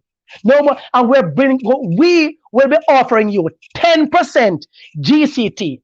And remember, who is the leader for the party? Joseph L. Patterson, one of the world's greatest accountant. As somebody in no money, he's also an engineer. He's an engineer. He's a chartered accountant. As a matter of fact, you need to understand that Joseph L. Patterson is one of the most respectable persons worldwide, internationally. Very well respected. Mannerism, deportment, how he loves, the love we have for Jamaican people. You will, and I know this is always packaged, from politicians for the past 77 years. On Jamaicans, on never give a third party a chance in another country. Mainstream media has stopped all this good information from the third party. We are registered. We have a right to debate. We are calling for a national debate of Joseph Patterson versus Andrew Holness. Yeah. So, Mr. Holness, we would like to have a national debate, which we are entitled to because we are registered. We are a third registered party. Because we know, say, what name there? Mr. Golden, yeah, we know, say, Joker, that. Joker business. Yeah? We know, say, the People's National Party. Yeah. Sorry. But we're asking for the serious Jamaicans. We don't want to dieted people come tell you about, oh, me a dieted, yes, me a dieted. We are stepping away from that.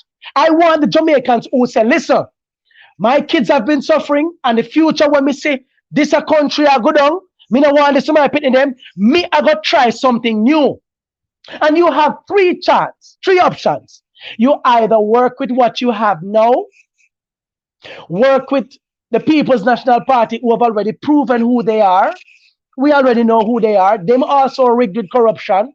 Yeah, we have tried them. Or you give a new party where there's none of us who are part of this administration. We have never served in parliament. Brand new set, brand new. Can you imagine the elation, the jubilation running throughout the length and breadth of Jamaica? You know how much support we've been getting from the diaspora? The Jamaicans who are living overseas? You don't know how much support we've been getting? As a matter of fact, let me tell you how much they've been trying to tarnish the character of the United Independence Congress, the registered third party. Them evil locked down with YouTube account. Them lock it down. Them lock down with Facebook account. Joseph Patterson. Because over there is where we have been and if you can go, you can subscribe to it, man. UIC. U for United, I for Independence, and C for Congress.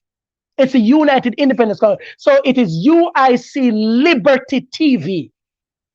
I don't want to go over there. We have some videos recorded over there where we were also talking about the $20.8 billion fraud. We only don't know nothing about. And it had to take a great accountant like Joseph Patterson to expose the nastiness. Nzinga King. We need justice for Nzinga. And what I understood from Nzinga's lawyer, Mr. Isaac Buchanan, bless your heart, sir. He is basically telling us that he believes that when this matter is taken to the civil court, which is the next court, he believes wholeheartedly that it is going to be in favor of Nzinga King, meaning she are going to win the court.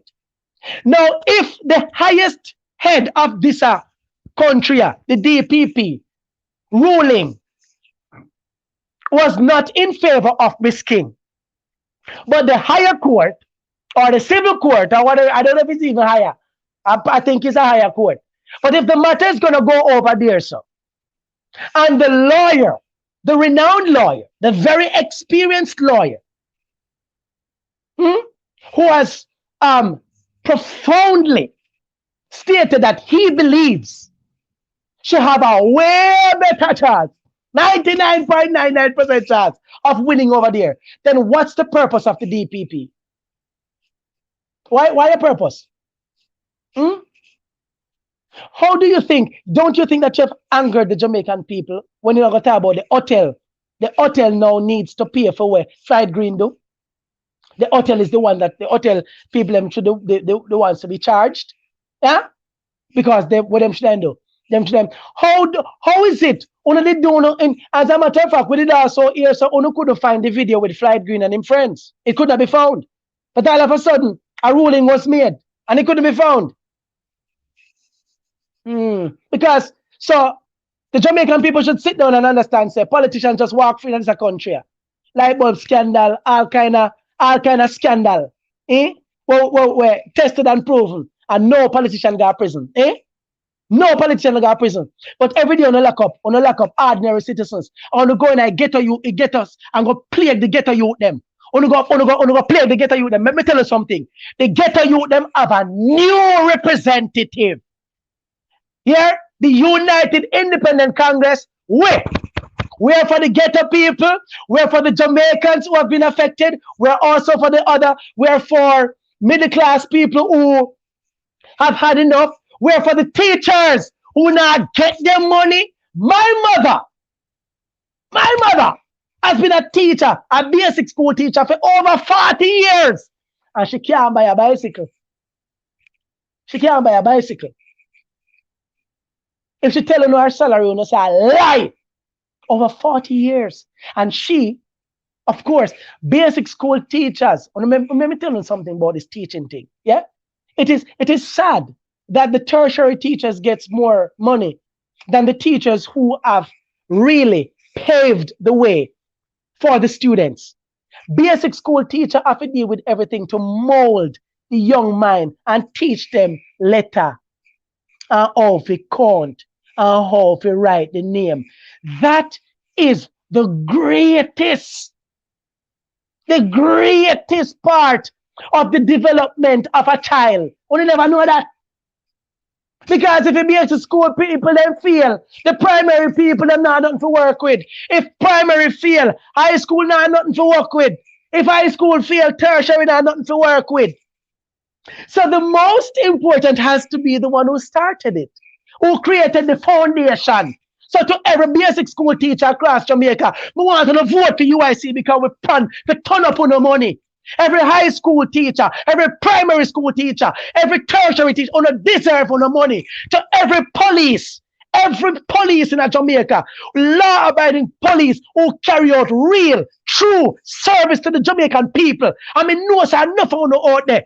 And just because the bad apple them out there, because they look bad, we promise no money. That has been owed to Uno. Uno forget on the money.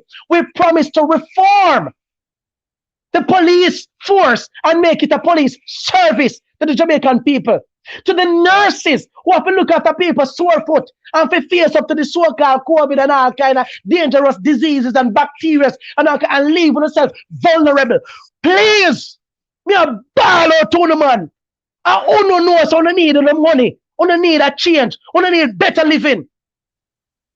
Almost all of our Jamaican nurses are going overseas and can own businesses back here in Jamaica because the pay that they get overseas is just amazing. Amazing. So my answer people come back. So I have time for my top chat, my done chat. Marvin, trust me. It's whenever me hear your talk, brother. You know, and a lot of people here right now probably listening and saying, yo, this brother you're cocky, this brother you're bold, this brother you're... But what you need to understand is, for those of you just reaching, you probably didn't hear when I said, Marvin speaks with passion. Yeah, when he's addressing anything at all, right? He is passionate about the things that he believes in, and that's just him, right? Now, we're at 5:30 as me give you, because me say me gonna give you 20 minutes for run it, but me give you 30 minutes instead, and you really use up the 30 minutes, right?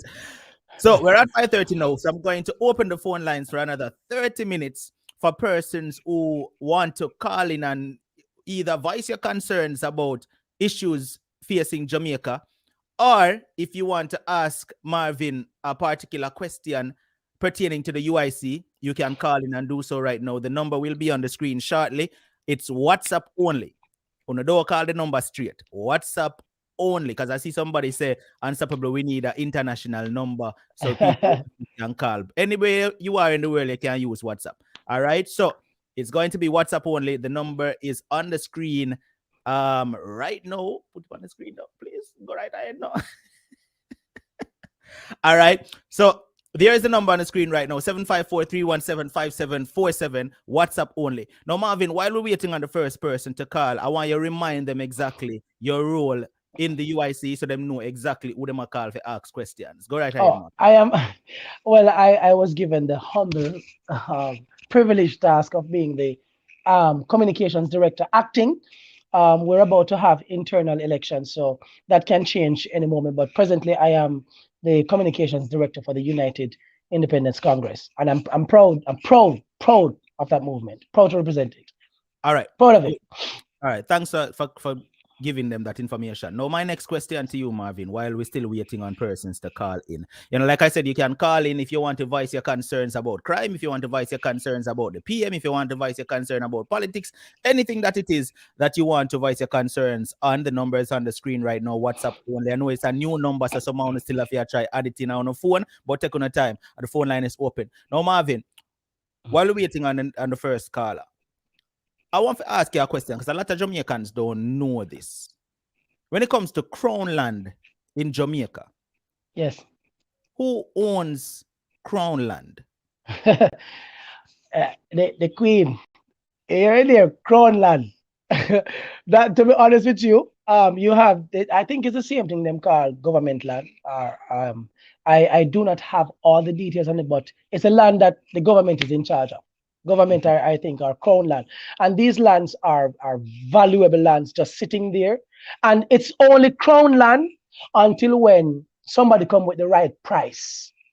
Now, the reason why I asked that question is Yes, because in other Commonwealth countries, yes, right, in other Caribbean countries or Caribbean islands, they have crown land, and I've seen where crown land was given to the citizens of these islands.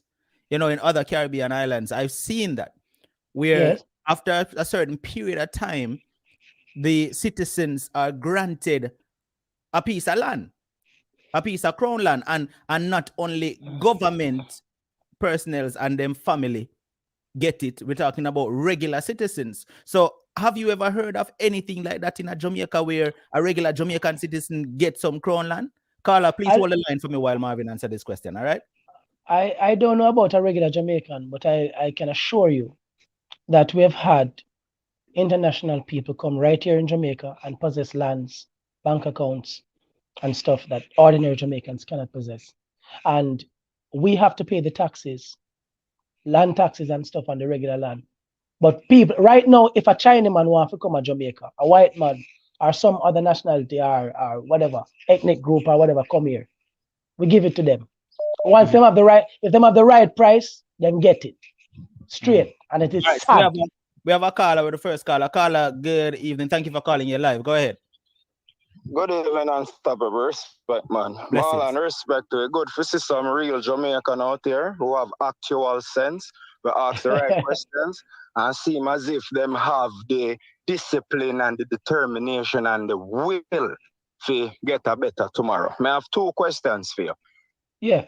First question is, how would you guys go about getting the diaspora involved in the voting process without necessarily having to come to Jamaica? So you can answer the second one. Are you talking about the general election here in Jamaica? Or are you talking about our internal election at UIC? I'm actually talking about the general election. Well, when people like you, we know that the laws presently doesn't allow for the diaspora, which is sad. It is very sad for the diaspora to get involved in an election. What is also sad, it is people like you. The diaspora is what is taking care of Jamaicans right now. We know that. That's why MoneyGram and Western Union, everybody knows that them the people there. I send money come a yard while enough Jamaicans not dead for hungry already. You understand what I say? And for that, we should have worked out a way to include them long time into the electoral process. But the electoral process in Jamaica is one of the worst processes ever. Because number one, if I am a Jamaican with my birth certificate and stuff, I should be able to go to the electoral office, show them a birth certificate, and you add me to the voters list right away. But what they do, they go over there and they're going to talk about them have to come on your yard, come verify you, and 2, 3 weeks, 2, 4 months, all a year, them not reach yet to come verify you for you to get your voters ID. That is crap. That is foolishness. But Marvin, sorry, Yeah. I don't think you answered Definitely. his question though. He's saying No, but if there's you're nothing like, I told him that there's no system like that where the diaspora can actually get, when we would have gotten when we would have become the next government, I can assure you that it is a part of us to include the diaspora in everything that we do. So you're not have to fret on the free administration. But if you want us to win, you have to go fly come to Jamaica, get verified, vote in with, and then you have to come back. all right, my brother, All ask your right, I'm second gonna go question. add let me just add a suggestion to that, then go on to the next question. That's one of the reasons why I like the UIC. Because these are questions that we ask yourself, stupid, we Yes. actually know the answer. However, may I have to ask you the same question to see your thought process, critical thinking, how we get about resolving this. The suggestion Yes. would be we can get an app with facial recognition and voice activation. And if all of the people them in the diaspora where they send money, if all of we can come together and push these things, it can go into effect. I love what you say. Second Yes. question now. I study JPS. I study National Water Commission. I have Yes. one light when I did move from one place where I did live. Oh, long. See? Yes. When we move out of the place, we tell them to disconnect the light. Remember, when me live in my yard, if me not pay my light bill in its entirety, me go get disconnect for a past due balance, even if I want the line. So how comes when me there my yard, let's say me not pay my light bill, my light cut off. However, when you're there foreign for 4, 5, 6 years, your light not cut off, and you're gonna $3, $4, $5 million. See? So me know them a thief. The rest of the world knows them a thief. What would the UIC do if the UIC should win and gain power? What would the UIC do towards them large debt there?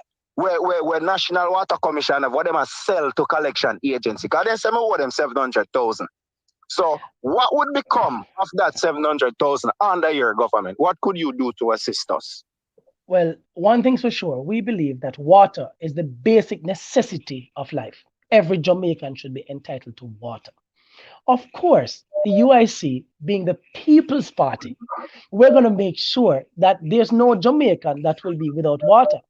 All right. Also, we're going to make Jamaica a competitive environment. So you don't have to worry. JPS are going to have competition because we're going to make sure that we open floors for investors who can maybe offer Jamaican people better. Like we're gonna have things for the Jamaican people. Virgin, you don't have to worry because them the ridiculous bill that we are telling me about. One thing I can assure you that under the United Independence Congress leadership, we are gonna make sure that every single Jamaican have running clean water. And we're going to make sure that every Jamaican is blessed with the basic necessity to life.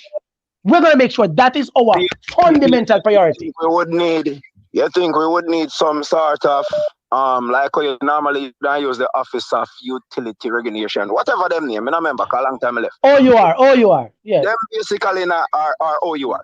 Them not do nothing. When you No, call no. let's say them file back up gone to North America. So the bills where them claims that we already accumulate. You understand? Yes. Me don't know how we would attack that legally. Because Well, 700,000, I like them I tell. I mean I intend to pay. So I want to know how I can get rid of that off of my credit history there, for example. Well, I think it was Governor, this entertainer who had done a live some time ago where he had that same exorbitant bill.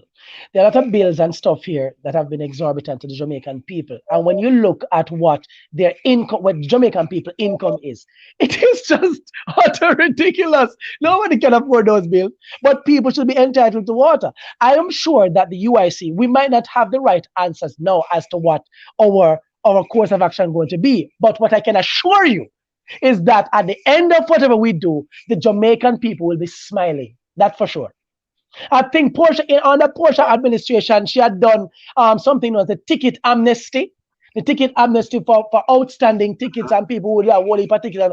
We don't know. Any card could play. All I can assure you is that the United Independent Congress, you know, have a friend. We won't even have the need for OUR. Because we're going to make sure that the life, the liberty of Jamaican citizens will be properly protected. And I have to worry about that. All right. Blessings, my Make sure you general. know Marlon, because I remember Marvin. I mean, no, man. We're sure. Marvin. We're sure. Love your energy. Don't be another Andrew, because we go get your same way. No, disrespect my friend, you know, mad. Mothers. Because somebody, you know, who up on you. All right, my brother. Yeah, Blessings. man, bless you. Good. All right, so we are going to take another call right now, but moving forward, we are going to just let the callers ask the question, hang up and listen to the answer back on the stream because we can't stay on one question too long. All right, so Okay. Carla, turn on the stream in the background for me, please. Carla, turn on your stream in the background for me.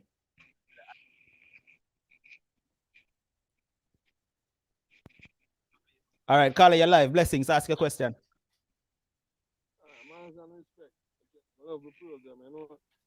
Bless up. But to be honest, I can't ask him no question. Because you know why? We know the answer to all of the question. We already say Patterson interview already. So one more question we ask him. All right, what you have to say? Say? All right, talk to it then. What you have to say about what all I want? Say, no, all I want, we need a change. And the change is to give UIC the chance to do it. Because we already give PNP and JLP the chance. Yeah. So why we can't give them money a chance? So? Yeah. Let me ask you a question while they're on the phone. Let me ask you a question while they're on the phone. Yeah. See? But keep it short for me because a whole heap of people are called. See? Yeah, man, no problem. What are your opinion right now on one, the state of crime in Jamaica, and two, the present leader of Jamaica, how him run things? Well, the present leader, I'm gonna think him as a leader for one. Number two, me grew up in a JLP house. And for me as a man, the 19 years in Jamaica, I'm gonna live there no more. I'm there in America now. And I always ask my grandmother question on them things, but if not really do nothing on the crime thing, it not gonna fix until we as ghetto people really stand up and come to it and deal with it. Because the Prime Minister not gonna do nothing, to be honest. He not gonna do nothing. All right. What else you have to say real quick? Yeah, I just say I love the program too. I'm blessed up for the highlighted and everything I go on, you know. I respect my general from the UIC. Yeah, man, manners. All right. No Bless love. Up. Thanks for calling, Zane. Much respect. Yeah, man. All right, Carla, you're live. Talk to me. Hi, Marvin. Hi. Hi. I'd like to ask a question. Sure. Hold on there. Okay, Before you ask your question, please I turn down the stream in the background for me if you're watching on another device. We Hold can a hear an second. echo. Hold a second. I noticed we're mentioning. Please turn down the stream in the background for me if you're watching on another device. Viewers, once you're calling, please make sure that you turn down the device that you're watching on once you call in. All right? Go ahead, ma'am. Okay. I noticed that the UIC emphasizes the corruption that is happening in our country. Yes. What we need to know, will the UIC still enforce accountability as it relates to statutory declarations? One, also to ensure that we do not, because we're saying as a UIC party, who is the next party, the next government, Yes. we will form the next government. But what I need to know, as it relates to ensuring transparency, we want to make sure that we don't end up there and then we do a background check as it relates to corruption. What I need to know, as far as the UIC is concerned, will we ensure that our candidates who go up for elections, who also go up for representative positions, will there be a thorough background check that is done, that we don't wait until we get into the seat and then the scandals come? That is one. As it relates to statutory declarations, will we still hold that position, that it will be mandatory? That's my questions. Wow. All right. Before you answer, thank you so much for calling, Carla, listening to the response on the stream. All right. Marvin, you got all our questions, right? Virgin, yeah. Right. And I love it. Okay, so as it relates to accountability, that is one of the thing that UIC will be known for, and we have a 10-point plan, which is basically the nucleus of our manifesto. And number 9 on the 10-point plan, because we had to get it in there, is that we are going to have what is known as a forensic audit on every single politician that has ever served this country, every last one. For the ones who have died, we're still going to have the forensic audit to find out how much money you did make when you did the year. So how did you get this estate while you were this? Could this salary that you were getting afford it? When did you? Yes, you get the gist. We're going to make sure that every single one of them is investigated, and they're going to be prosecuted. Them and their associates will be very much investigated, and they will be prosecuted if found guilty for any forms of corruption having robbed the Jamaican people over the years. And for the ones who have the estates and stuff, the Jamaican people have asked, of course, we're going to do what we have to do to make sure that that money comes back to the Jamaican people. Mr. Patterson is zero tolerance at the UIC on a whole, because all of us, we are at the UIC because of the core values. Zero tolerance. Zero tolerance on that. Background checks on people is a must. But that background check, yeah, you can find that John Brown is from Waterhouse, and John Brown was a good guy in school, and John Brown never got prison, and John Brown is loved by the community. But that doesn't negate the fact that John Brown can still be a thief. I have known of persons who have committed one or two little, I would call it little crime, because some of them never know better. They got reformed and they become role models to a lot of people. People can change. What we're going to ensure in Jamaica is that a reformation program for persons who have had minor offenses, or even some offenses that just we know say is the pressures of life, or a failed system. We're going to make sure that we rehabilitate people and try to get people back on a level. We believe in second chances, but at the same time, it has to come, as I say, you have to give an account. And we're going to make sure that at the UIC, yes, we're not going to sit around and have you come and thief money from the treasury and say, we're going to give you a second chance. No. Yes, we're going to make sure that you pay the price. We're not just going to let you rot away in prison. We'll try to have you be rehabilitated while you're paying the price for your actions. So you don't have to worry about that, movie. We got you covered, and we're going to make sure that anybody who is going to come in office when we take up the next government, any and everybody will, from president come right down, there will be a system that will keep every single person in check and have them be accountable for their actions.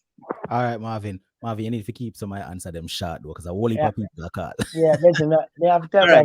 That's right. And I'm seeing some persons calling the old calling number. Please look on the screen, and it's now a new number. All right. So if you used to have the old calling number in your phone, it's not that number anymore. Look on the screen, take down the new number. This is now the new calling number. All right. Caller, you are live. Jamaican callers, my spot you. Big up yourself, my brother. You are live, caller. Go right ahead for me.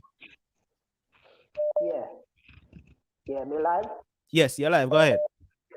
Yeah. Greetings, unstoppable, and greetings, Marvin. Blessings. Manners, blessings.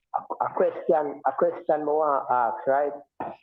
Concerning the you and the UIC and the arrest and the court case. The question we want to ask is why you or the UIC now file a lawsuit where the lawsuit now challenge the government to say they call a public emergency and they claim that there is a virus running rampant. So the lawsuit now go challenge the government to provide documented evidence of the isolation and the purification of the virus that them claim running wild. And them don't have no such evidence. So the court supposed to then now call all mandate and all restriction null and void, and all the people who them arrest, fine, and to all injustice to supposed to be compensated. And right there so is the key to unlock the whole thing what they go on. Just put the challenge to them. Say, prove this thing that you claim, that you call a public emergency. And all right, there so the war there. Right there so it there. All right, so you finished, my brother? Yeah, that one would have liked to hear an answer from Marvin as a representative from what the UIC position on that. All right. My They general. ask the government to prove this claim. All right, you can listen into his response on the stream. All right. Okay. All Yeah, right, my brother. all right. Marvin, before you respond, when you respond, leave out the seating there. All right, because in the beginning you had call up a name, Wally. You know what them platform you go. All right, the virus we matter about. Leave out the name. Oh, Yeah. oh. All right, go ahead. Okay, right. So I can assure you that the UIC has been doing everything to challenge the government as it relates to their force and their fraud in this whole big C thing, right? There's a lot we have been doing, but there's a muzzle that have been put on our mouth because from mainstream media, they refuse to listen to the arguments that we're bringing forward. They refuse to give us the chance as a third registered political party to express our views and concerns, right? It is our constitutional right. And mainstream media is responsible for keeping us in the back. So we can't even get a chance to let the Jamaican people know exactly how we feel. And there are many things that we could challenge. And right now in court, Mr. Patterson is actually challenging the constitutionality of the government, the false arrests that came upon him. It's, as a matter of fact, he has 2 court cases. Right now, I am going there. For me, it was a wrongful arrest, and I assure the Jamaican people that there are many questions that we have, and when we can't get the answers as government, I don't want anybody to feel that what has been happening to the Jamaican people and the many persons who have died from their doings and from and the stuff that was forced on the Jamaican people. I want them to understand. I want them to understand, just like the question previously, that there's going to be a seat where they're going to sit in that seat and somebody is going to be held accountable for lives lost. And somebody's going to be held accountable for the health, for people's health that has been depreciated significantly as a result of their actions. And I promise the Jamaican people at the United Independence Congress, we are not playing. We're not the party to play with. We are very serious. We're very stern. We're resolute. And we are going to make sure that every unanswered question gets answered. All right. We have another caller on the line. Caller, good evening. You're live. Go ahead. Hi, good evening. Good evening. My question is, well, I have to make a statement. I do like the party. I've never voted before. I was not around at the last election. If I was impressed by the incumbent government at the time that I might have voted for them. However, what is happening now with the corruption and the murders, it has gotten way out of hand. And obviously, they don't have a plan. Nobody has a plan from either side or a solution. They're not getting together and saying, okay, it has gotten bad. Let's both see what we can do. Okay, and on top of that, have gotten out of control. I understand UIC have nice plans, but do they realize the task to move, to transform to the people? It's a lot of crass people. The country is being dragged down not only by the government, but by some of us too. So in that case, I want to know, because I have to have a long-term plan to how the transformation will go. Would they bring back things like Jamal? It's too many uneducated people. I don't know where that program grew, but when I was a child growing up, I know old people used to go to Jamal. Okay? So these are the things I want to know. Like I say, I like the party. I like some of what they say. I have a few questions apart from that that I can't think of right now.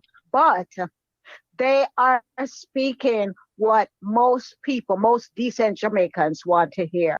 And another thing is, in regards to voting in an election, if they become, when they become the party, they could set up something with consulates in states, that people could go, just like the US. If you're in Jamaica, when election, you go to the embassy and you vote. You do your paper ballot. In Jamaica, they could look into stuff like that too. As long as they cut out the kleptocracy that we have now and get good people in doing the right thing. Yeah, we're going to have some bad apples, but thieving and dishonesty is embedded in the country, and they have a lot of work to do and hard work to do, and they must start thinking from now and think hard. Thank you for giving me the time. Thank you, Have Carla. a nice day. Appreciate it. All right, Thank go ahead, you. Marvin. Quickly. Now, as it relates, I know you were talking about the Jamal program. For us at the UIC, we have something even better. It is called the YES program. Yeah, and it is number one from that 10-point plan that and the 10-point plan is available to every Jamaican, People, what they need for lagard, what they need for lagard to the UIC. Please, United Independence Party. You can look us up on Facebook and on YouTube. You send us information. Please subscribe, and we will give you information that you need. Now, the YES program is for every single high school student who would have left high school. They do not have money to go on to college. Most of them, some of them probably didn't pass their CXC subjects or whatever.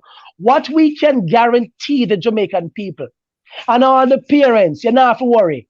The United Independence Congress will be putting a system in place known as the YES program, where all those students who can't afford college, they will not be at home, upon social media, but they will be directed into a program, a skills program, way better than art. And no disrespect to Art Trust NTA, but way better. The kind of money that they will be paid while they're learning a skill set is going to be unbelievable.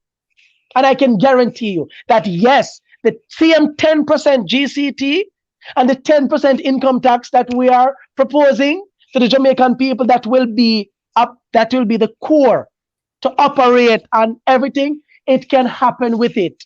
We're going to show you under the leadership of Joseph Patterson how we can take that 10% and make Jamaica a better place. Also, she was talking about the crime and violence and how to deal with it. Number one, the first thing we have to do, we have to tackle crime from the top. And that is something that they have done over in Singapore. There's an interview with, I believe, the president of Singapore. You have to start with the top. So the moment Jamaicans know that we can lock up corrupt politicians, we need to go to prison. When politicians need to be held accountable and go to prison. Once we can do that, then the Jamaican people, those who are at the bottom, can finally trust the new government, the new system, and believe for once that, thank you, Jesus, somebody understands that it doesn't matter who you are not above the laws in this country. They can go into communities. We just want to finish up the point, unstoppable. They can go into communities with K9 units. You know what that is? Dog. police dog, the same dog when them have an airport, we can smell gun from a mile and smell drugs from a mile. They don't want to use these kind of resources and metal detectors in the communities that they know have the guns. But they're not going to go in there with that. Because if they go in there, the dogs will find the guns. Not like our police commissioner who find gun under sun. I don't know which Jamaican man you think I put them gun under sun. No Jamaican gunman now put it under there. But that's where they said they found it. And all of a sudden them going to gated community and find brand new guns. And a brand new gun did I kill people. And it killed the 1,400 Jamaicans last year. We want to find the guns that are being used. They're in the communities and they know where they are. But police, a lot of police and soldiers here can't go in a certain community because the politicians have them. So you can't go there. And they cannot disarm the communities that have the gun and they can't do it. Because if they do it, then these men will be left unarmed and they won't have the power to motivate constituents to go to the polling station. That's it. Uno pretend like, no. And that is it. Marvin, you know what I'm going to do? Yes. You know what I'm going to do? The platform for yourself for your entire hour. One of them there. Me not even go host the show. I'm going to just give the platform for your entire hour for yourself. You get RTP. I'm going to keep the word. Keep the word. Clearly, what you need. Because we have 20 minutes left in the program. All right, we sorry. need as much call-ins from the concerned Jamaicans as possible. So keep your answers, you know you want to get it out, but keep your answers short because we want to get in as much call-ins as possible. Call you live. Go right ahead for me. Yeah, blessings. Yeah, calling from Antigua. Bless up, brother. Blessings. Yeah, give thanks and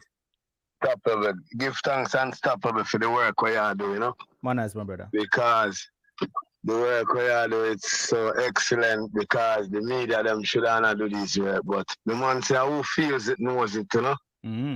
But you feel it, you have to do it. So, what I said to, you know, the Virgin Marvin, we hear the UIC, you know, talk about Wally, you know, program where sound good and, you know, where the people would like to see and all of these things. But we know, say, these programs not just work. So what if the UIC come up with certain program when we hear them talk about, we know say them are gonna get a fight from Britain and America and the allies who support Britain and America because even government not do if government do less than what the UIC talk about to do and them get wicked a fight from Britain and America. Someone asked Marvin now, what the UIC would I do for counteract any sanctions where them are get from Britain and America and from the allies? Because remember said these people control the food system, the oil system and all of these things, you know. Cause you understand, and the next topic we want him for answer for me, when it comes to the church system all over the world, but in Jamaica, we see that the church system never really stand up and teach the African people were born in Jamaica through slavery and the slave trade, who them now call Jamaican. The church never teach them nothing about them African history. The church always try to hide that. The church promote Christopher Columbus, who is a serial rapist and a murderer. All these people in the church. And we see every time the Prime Minister them come up and say, them are go call for a prayer meeting. At these church, them call for them never call for a Rastafari church. Now, you understand?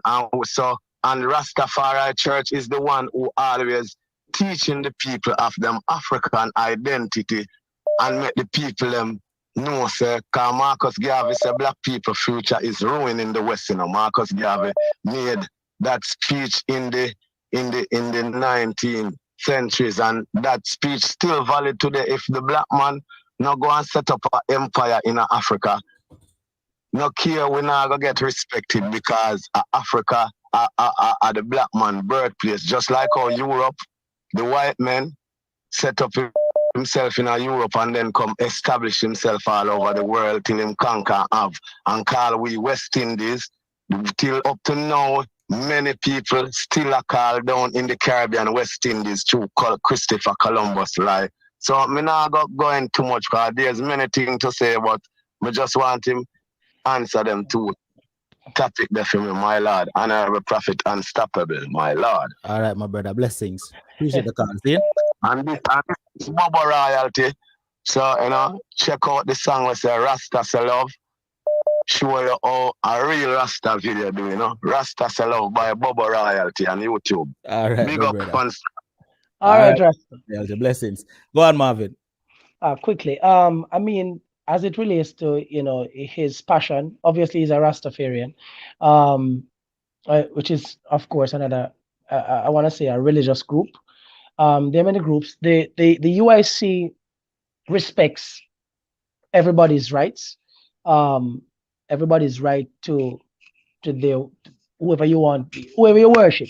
We try to respect every citizen and every group as best as possible, as long as it does not violate the rights of any Jamaican citizen. Yeah. So a lot of things that is related to the Rastafarian community. I understand the Rasta them and the whole African thing, but mention that topic there, that have come in power different forum. You can't deal with that one day. Yeah, but I think that I think his first question was around. Marvin, kind you of need your paper, no, he was talking about America getting involved and the other countries. Yeah, he was asking like, for what would the USC do if other countries decide say them are gonna come in and stop what no want to do none of this? And he was also talking about the fact that them control the oil and the food. You need to understand something. Jamaica is a prized and precious piece of land, and this is why all the international bodies them want down here. So we are a country that is self-sufficient. That means we can't out of food. No time, no day, no hour. Water and food, they are so self-sufficient. So there's no country that can threaten us as it relates to food and feel like say them are gonna win that war. If anybody must threaten anybody when it comes to food, I must Jamaica. Yeah, because we are self-sufficient. As it relates to oil and whatever and whatever, you need to also understand it's not every country really like America, And there are other countries who will do business and their businesses doesn't go to the United States of America. We tend to believe that these other countries, their leaders and these countries, they are gods. If we are independent, we are independent. And we are going to be getting rid of the present constitution in the very first year, which means we will finally become truly independent. And we're going to become a republic. Truly. And this new constitution that we're going to have, it's going to be the constitution that is going to be written by Jamaicans for Jamaicans. And once we do that, now for ourselves. You know what I mean? Answer long. I don't want stuff to become customer. All right, so call on the line. Caller, go right ahead for me. And once again, to the persons calling the old calling number, that number is no longer being used to accept calls. The new number is on the screen. Look on the screen and you will see the number to call in. All right, we have another 12 minutes to go. I'm going to take call-ins within that next 12 minutes and then the program will come to an end. Caller, you're live. Go right ahead. Hello? Yes, my brother. Hello? Good evening, Mr. Unstoppable. Blessings. And Marvin. Blessings, yes, sir. Good evening. Good job. You guys are doing a good job. I'm calling from Florida right now. And the only resource that we have left in Jamaica that is not sold and it's the cockpit country. And they're inching towards it little by little.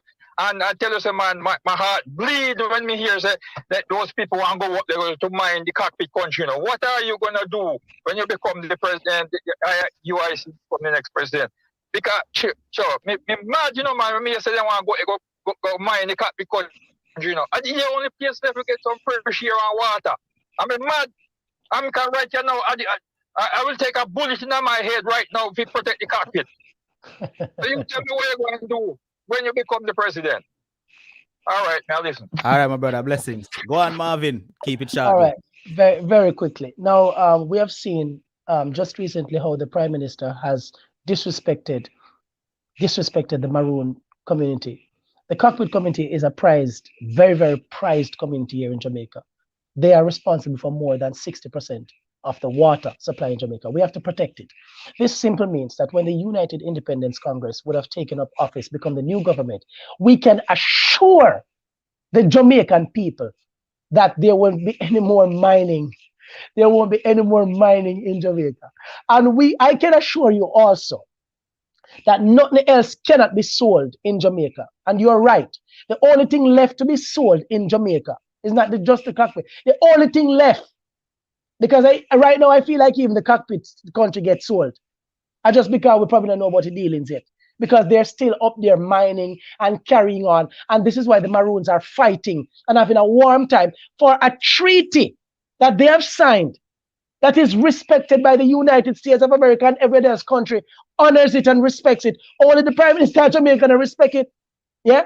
But I can assure you that under the United Independence Congress, when we become the next government, which we will become, they can't stop it. We will become. And you are the people that's going to help us to be the change in Jamaica. It has got top. And we're going to protect our natural resources. We're going to protect our country. So all the persons who are here, we're gonna have negotiations. All who buy out with the Navy buy a lot of contracts going to get yeah. But just know say under Fiwi administration, Jamaicans will be the people who owns things here. Jamaicans we will have investors, of course. Of course we will have investors and we welcome investors, but it will not be a case where every single stores that we have now and the business places is filled. China own everything while Jamaicans are outside. I sell wipes, a mask, and a hustle. It is time for Jamaicans to stop being hustlers and to make it people and become business owners. And that's what UIC carry the country. All right, Marvin. Carla, you're live. Go right ahead for me. Carla, you're live. Go ahead. Blessed, unstoppable. Blessings, brother. Yeah, man. Man from St. Thomas, you know? Yes, sir. I want to ask him 2 questions. You see? How many I see the UIC in a St. Thomas? You see? Yeah. And the next thing again, me must say something about the PMP party. If we do a research for Mr. Manley, I make him know that Mr. Manley did make people own land, do food farming, free schooling, free education, all them something, college free. So them not to go on like say, well, him not do that. But definitely, me a PMP right now, a UIC me a focus. Because I do. When I see right now the PMP, is the same boss, Labour right and PMP, same boss, different driver, the same day. Yes, what I say. So, right now, on a serious note, I want to see the president at the UIC in a St. Thomas. Because we have some brilliant people in a St. Thomas. We can take seat for St. Thomas. When I don't sell out now buy out. Yeah, man. And the next thing again, what I like to know, when you go in, the lady asks about the Jamal. What about the youth them? You never answer the question there, right? Because people will drop out and people can't read. Your uncle mentioned about the high school. We're not come implement now with the youth them. We're going to school now. Oh, okay. We drop out long time. We need the education where Jamal was the key. Right. I totally understand. All right, just give me an answer. Totally understand. I don't want to hold up the time too long. All right, Yes. my brother, listening on the stream. All right. Blessings. Thanks to the call. Yeah, man. Go ahead, Marvin. All right. Well, quickly, regarding the Jamal one that he was talking about, I forgot that Jamal was basically the persons who, out there, them drop out and all kind of stuff. We have what is known as the work fair program. So it is not just the system that we have that we're going to have in place. It's not just for the high school students who cannot afford to go on to college. And my bad, I should have expounded some more. But also for the youths, them, where we call the youths, them on the corner, every single Jamaican youth who the government presently has given up on and expect them to fend for themselves. I can assure you that we have a workfare program. So even if a car tire, them can only change or them can only check aisle, we are going to make sure that in that workfare program where we will be paying them to learn a skill set, we're going to find out because every single person has an ability and value, and we're going to pull the value out of every single Jamaican. All right, we're going to make the Jamaican people know, so we care about to know. You understand? So, and you'll be surprised to know that a lot of these guys, they may not have gone to college or then probably drop out of high school, but they are very gifted and talented. And we, through our workfare program, will be identifying those gifts, paying them for it, and then we're going to put it to use so that the country can be more productive and we can use up the young people them as we ought to use them up. That was the question for Jamal. I think he asked me another question. What are we going to do? You have help me, Virgin. My pen now, right? My pen now, right? Virgin. I don't want to forget the man question, you know. But the UIC, he was saying that, you know, Michael Manley was the first thing he said, that Michael Manley did a lot of things. Michael Manley is not the only person who did good things for Jamaica. There are many of our prime ministers, past and even present, that you can find probably one good thing or two good thing them do. But it doesn't negate the fact that the overall movement of these ministries and administration, they failed the Jamaican miserably. So, I mean, I would be totally unfair if I said that there wasn't a good or too good out of a past prime minister or whatever, but that doesn't mean that they did the Jamaican people holistically proud. All right. Thanks, Marvin. We have another caller. Caller, go ahead. You're live. Unstoppable evening. Blessings, my brother. Marvin. Yes. That's my 2 cents. I am a laborite, but right now I'm a pre-UIC. I'm free. and that is my 2 cents. Just keep up the good work, Benji. Thank you. That's all I'm asking you. Unstoppable respect. All right, my general. Blessings, eh? All right. Let's take another call, Marvin, because we have a few more minutes to go. Yeah. Caller, good evening. You're live. Hi, good evening. Welcome. Good evening. Excellent program. Excellent program. Thank you. Thank you.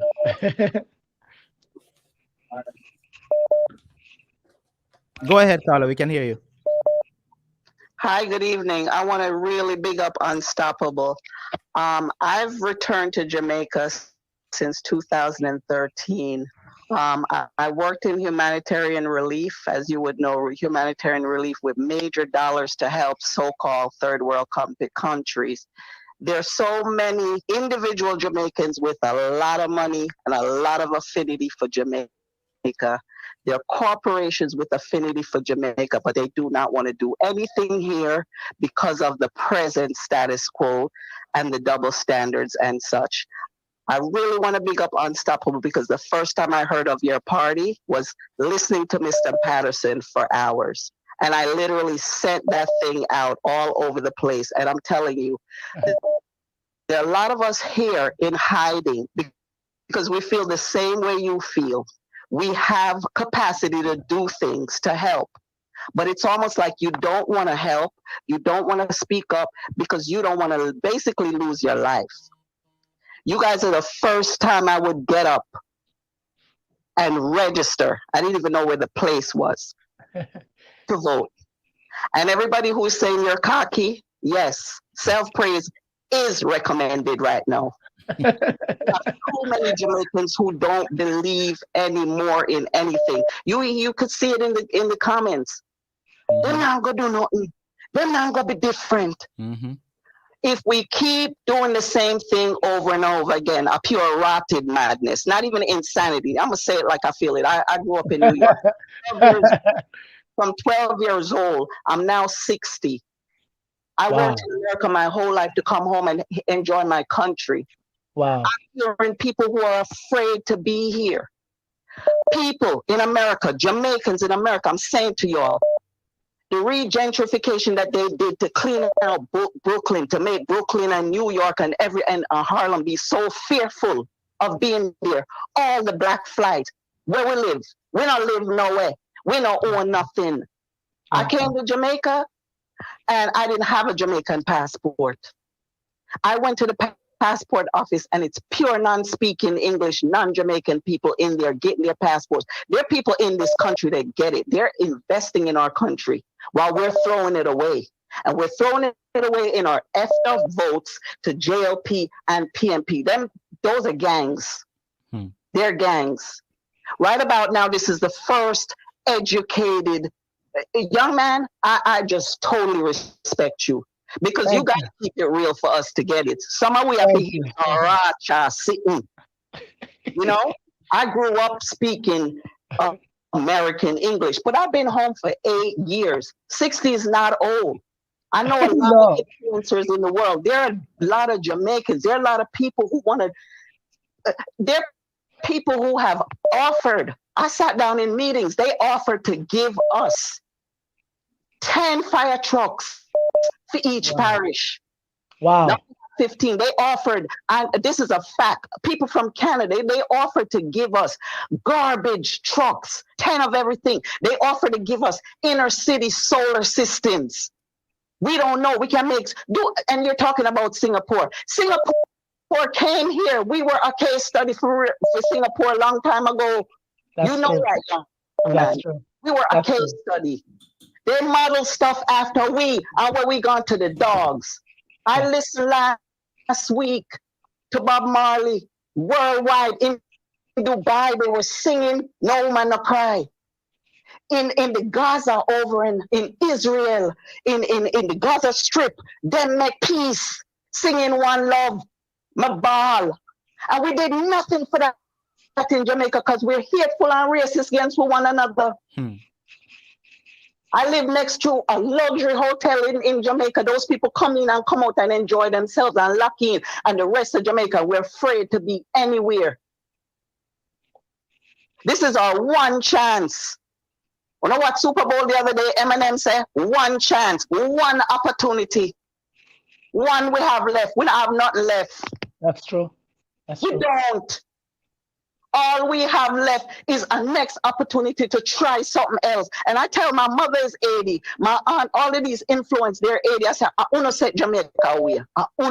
These young people got next. And don't let them demonize career. Don't let them demonize it because that's what they do. And we don't read. And we believe in foolishness. We rather sit on, no disrespect, Unstoppable. We rather sit on and watch Unstoppable last week when Spice and them did the panic go on with them for themselves. Then come and watch this young man. We'll click on it and turn it off. We need to educate ourselves. Because there's nothing left. Even the ones of us that's coming home that's capable of starting programs. I worked in investment banking, made a lot of money on Wall Street. I came home with the bright ideas of starting young people program like I used to have way up in the bush. Wow. And we can't. Because when we come, I have a relative that was coming in here to bring in 10 40-foot container of state-of-the-art medical equipment. Caller, sorry. Members of Parliament. Caller, I'm just gonna ask you, could you just privately send your number to Unstoppable, so we could stay in contact? I'm sure my president would love to meet you. Sir. We love the passion, and it's obvious. Yes. Fundraising. I used to be a campaign fundraiser in New York. And we need that. We need fundraising right now because, as you know, mainstream media has shut us out, and nobody knows about the movement. We're not in power. We have a wonderful team. We're still looking for credible Jamaicans who is sick and tired of the nonsense here and wants to make the country better. We are recruiting people. We're recruiting Jamaicans.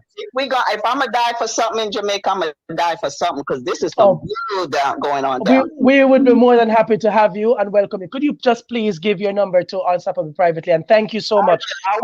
Thank you. I'll WhatsApp it to him. But I want to say one last thing to the Jamaicans abroad on a flying. All on a passport, on a flying. Yes. The election because it's too late. But on a flying, on a need to set up for themselves so they can come back. And on a, I voted on facts for the American election. I'm a dual citizen. So we're supposed to have, that's my question. Is there something in place where the Jamaicans that are national Jamaican citizens can vaccine with vote, their vote? Because I ain't going nowhere. I'm right here. No, not in Jamaica. That will only happen under the United Independence Congress. And I promise you that, because that is something we have discussed, that we will forever factor in. Because you're Jamaican and you're interested and you want to come back home, why should we not factor you? You have a right to be here and to take part into the democracy process. So we will create the avenue where the people within the diaspora will get a chance to contribute to their country. Of course. Yes. I want to be able to help and facilitate a lot because... Please leave your number. Please leave your number, and I'm going to make contact with you as soon as I get off. Thank you. Okay. All right, Carla. Much love. Thank you so much. All right, Marvin, we have about 4 minutes left. Yes, I see that. All right, we've been here now for 2.5 hours. Yes, I know. Right, I'm going to take one last call. Yes. One last call, and then we're going to wrap up. All right. Yes. But whatever it is that this caller has to say right now, make sure you keep your answer short.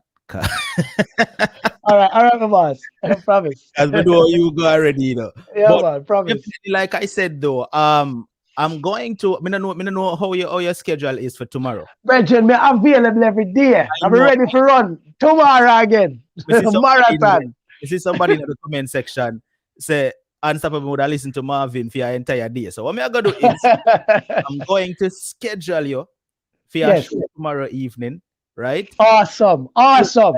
4 o'clock. I will not be on screen. But just I go start the show. Bridget! You for a full hour, make you do your thing. No, man, I want you on screen because I like when you interact and you talk. No, man, I want you there, Bridget. Do the show, brother. Me not make you do the show. Almost some people. Yeah, in the show, because Marvin don't need nobody to help him talking. We have a caller, Marvin. Let's let the start. All right, good. Evening, you're live. Go ahead.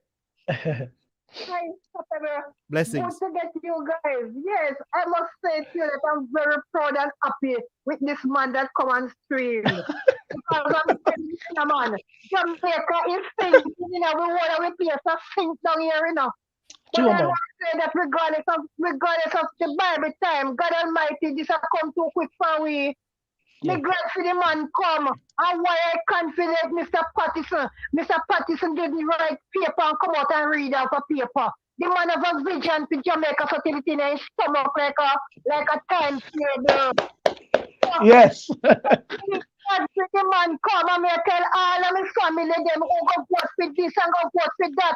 So when go get their idea ready. Already, all who are listening right now over the world. Even if you can't come to vote, you call them in the family and go get to the ID because they open up the ID anytime now. Yes, that is true. Now. All of the get up pick them and suffer to go and they cut the ear and see the baby them and little boys and girls and the young lady them a try a thing. They look pick them look like the whole on their age. Yeah. Wow. And the finger up like a gun. We need to change this thing. The people need to see vision in their way. Doesn't erase this stupid things out of their brain.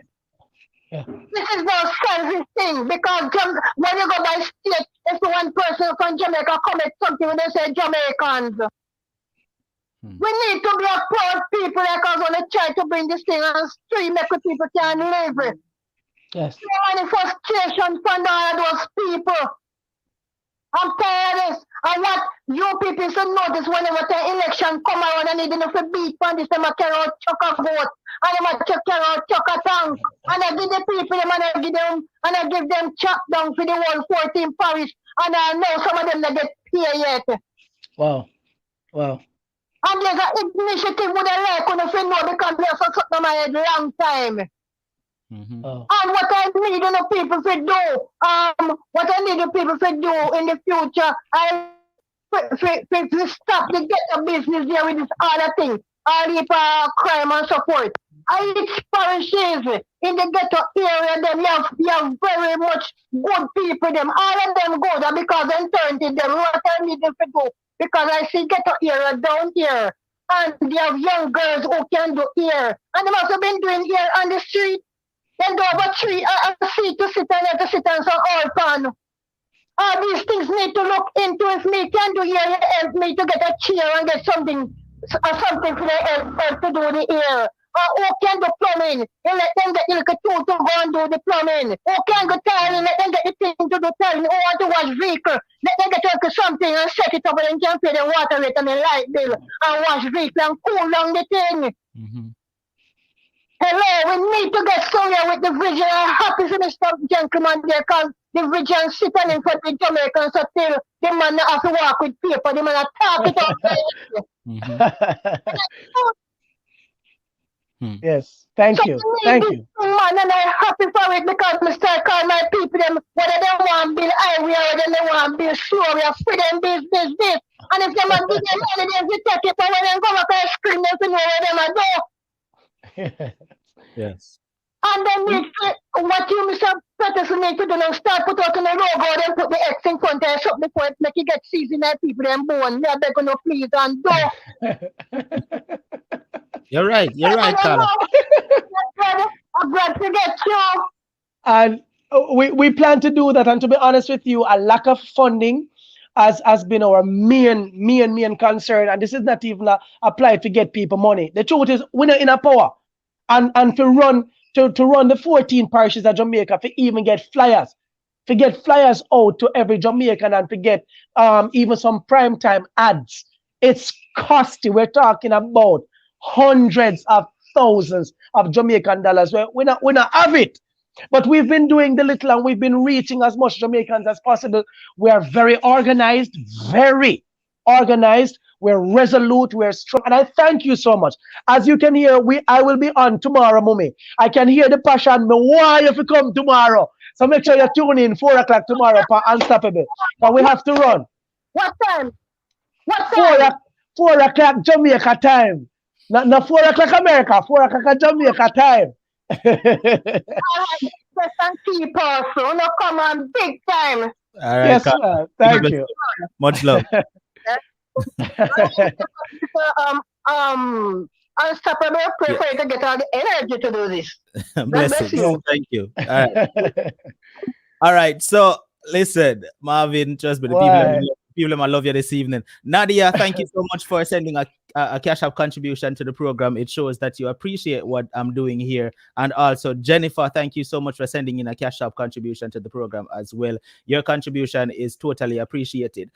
Marvin, I was here after I mentioned that you'll be on tomorrow, right? For your hour by yourself. I'm missing enough of them. I said, no, we want you there too, Unstoppable. But yes, but remember now, the entire reason for you coming back tomorrow is so that I give you the platform so that you can speak. Yeah, that's what I say, without interruption. And we know you can do that. Yeah, easily. Now, I also saw where persons in the comment section say we need you and Mr. Patterson. I was seeing persons in the comment section saying that. All right. Now, would that be possible for Mr. Patterson to join? I would have to speak to him. I'm sure he will do everything that he can to clear his schedule. If he can't, it must be really, really something that he can't do. But I'm sure he would love this opportunity. The only thing is, or we could set it up for another date. If Mr. Patterson can join you tomorrow, then I would have to be on the stream, because then what I would then do, and this is not because of me, I'm reading the comment section and I'm seeing persons saying just the same way they have call-ins asking you. Right. Yes. Since the call in and ask Mr. Patterson questions. Yes, I would love that too. If he can join you tomorrow, it will not be just a talking thing. No, we want to hear from the people. The entire program would then be dedicated to persons calling in and asking questions to the UIC. That's what it would be. So if he can join you tomorrow, that would be what tomorrow's program is all about. If not, then it will just be you, talking to the people. All right. No problem. Let's see. Sandra, thank you so much for sending in a contribution via Cash App to the show. Thank you so much, Sandra. I appreciate that. I also noticed that you mentioned that the UIC needs some funding. Now, tell the people where they can go to contribute to the UIC. All right. So I'm glad you said that, Virgin. You see, tomorrow, when Mr. Patterson is here, because Jamaica, on a need to know this, the United Independence Congress has been formed. I'm going to do this quickly, answer, because I know you have to go. From 2011. And up until today, February 17 or 17 or 16? 16? 16. To February 16, 2022, every effort and every document that is required and all the requirements that we have put together to get a bank account open, a regular bank account as a third registered political party. Of course, the government's friends who are in the banking sector so in essence, we're not on a bank account. The United Independence Congress. So even if we should give it's not going to be a personal account, which it should not be. It should not be, because other persons. Hold on. So you're saying that the entity UIC, United Independent Congress, is unable to open a bank account under that name? And they're a registered political party. Wow. That show you the level of corruption in the country. We can't even open a bank account. That's from 2011.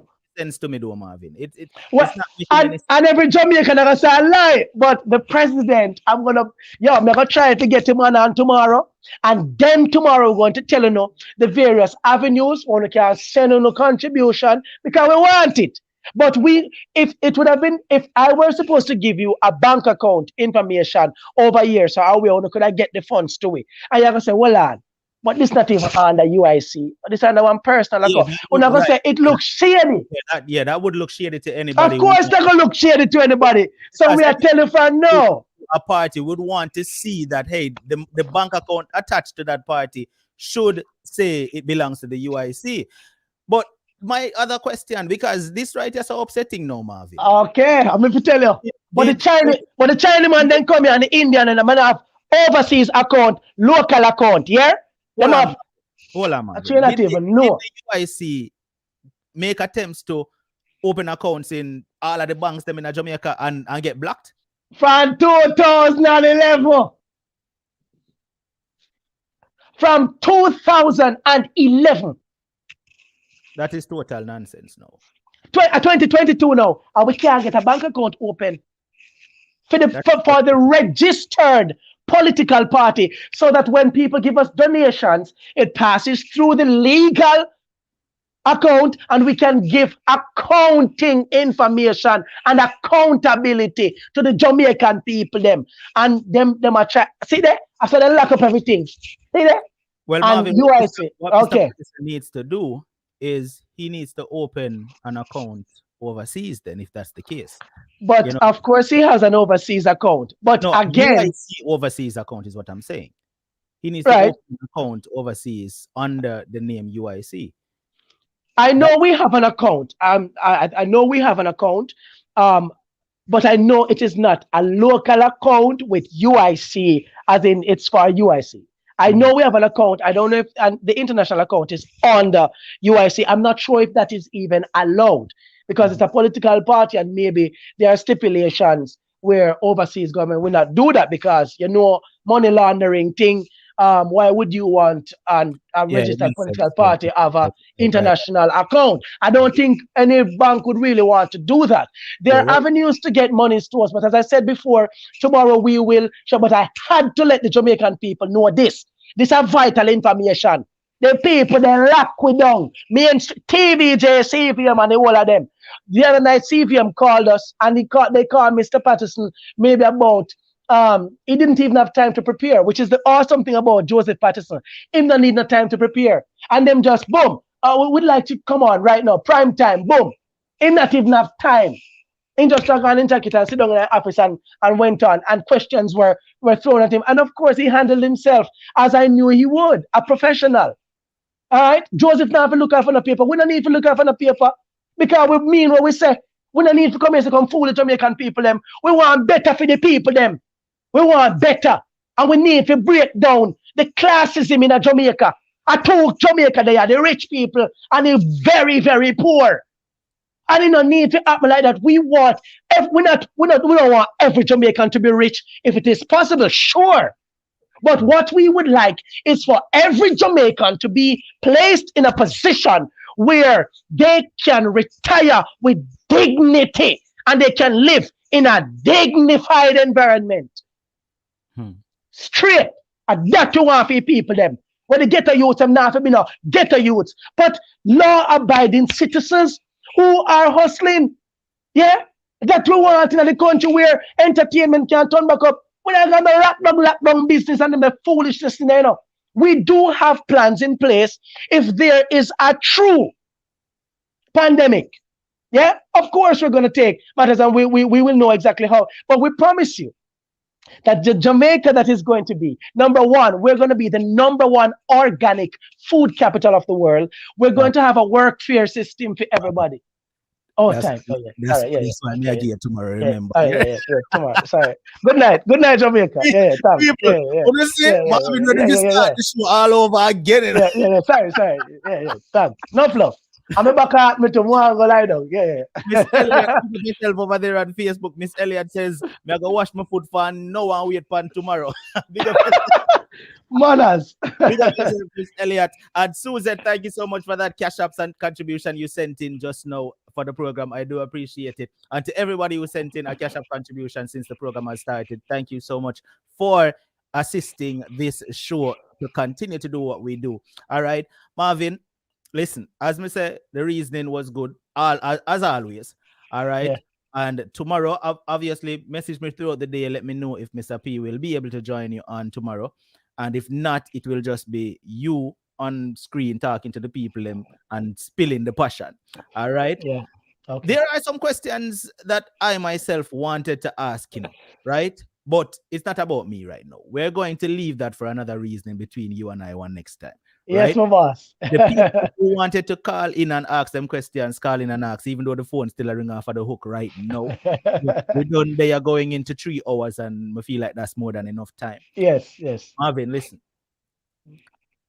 At the end of the day, and this is a serious thing, my major concern is that the rights of Jamaicans,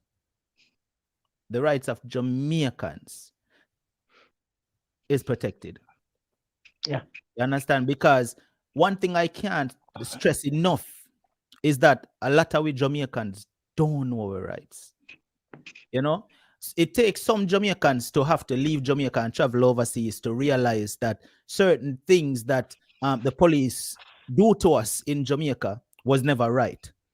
You understand? Because when you're going to other countries, you get some insights on how people operate and how the police operate in some of these other countries. And you look back at it and you say, well, man, but Jamaican police not deal with so. You understand? Because as you mentioned earlier, when they approached you, you said the officer approached you like, where do you so boy? Right? Yeah, straight. Like that, should never be, because at the end of the day, the police should respect every single Jamaican. Right? Yeah. Not even just Jamaicans, but we don't know what we are talking about. Yes. Right? The police should have respect, because at the end of the day, you expect respect from us. Right? You expect we to talk to you with respect. Same time, we not show with the same respect we don't expect from we. You understand?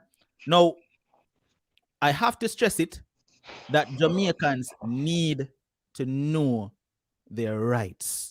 You understand? Now, some people may say, boy, I stop believing if you know it, it don't really make a difference because them still go violate it anyway.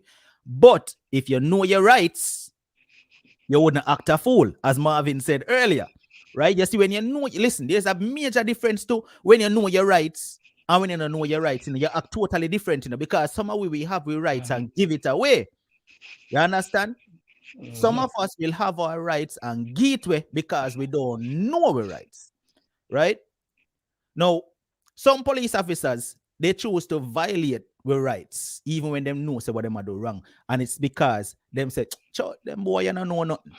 You understand? Them don't know nothing about rights. And rights don't really matter to we as Jamaicans. Right? There are certain things that the police cannot do to you, should not do to you.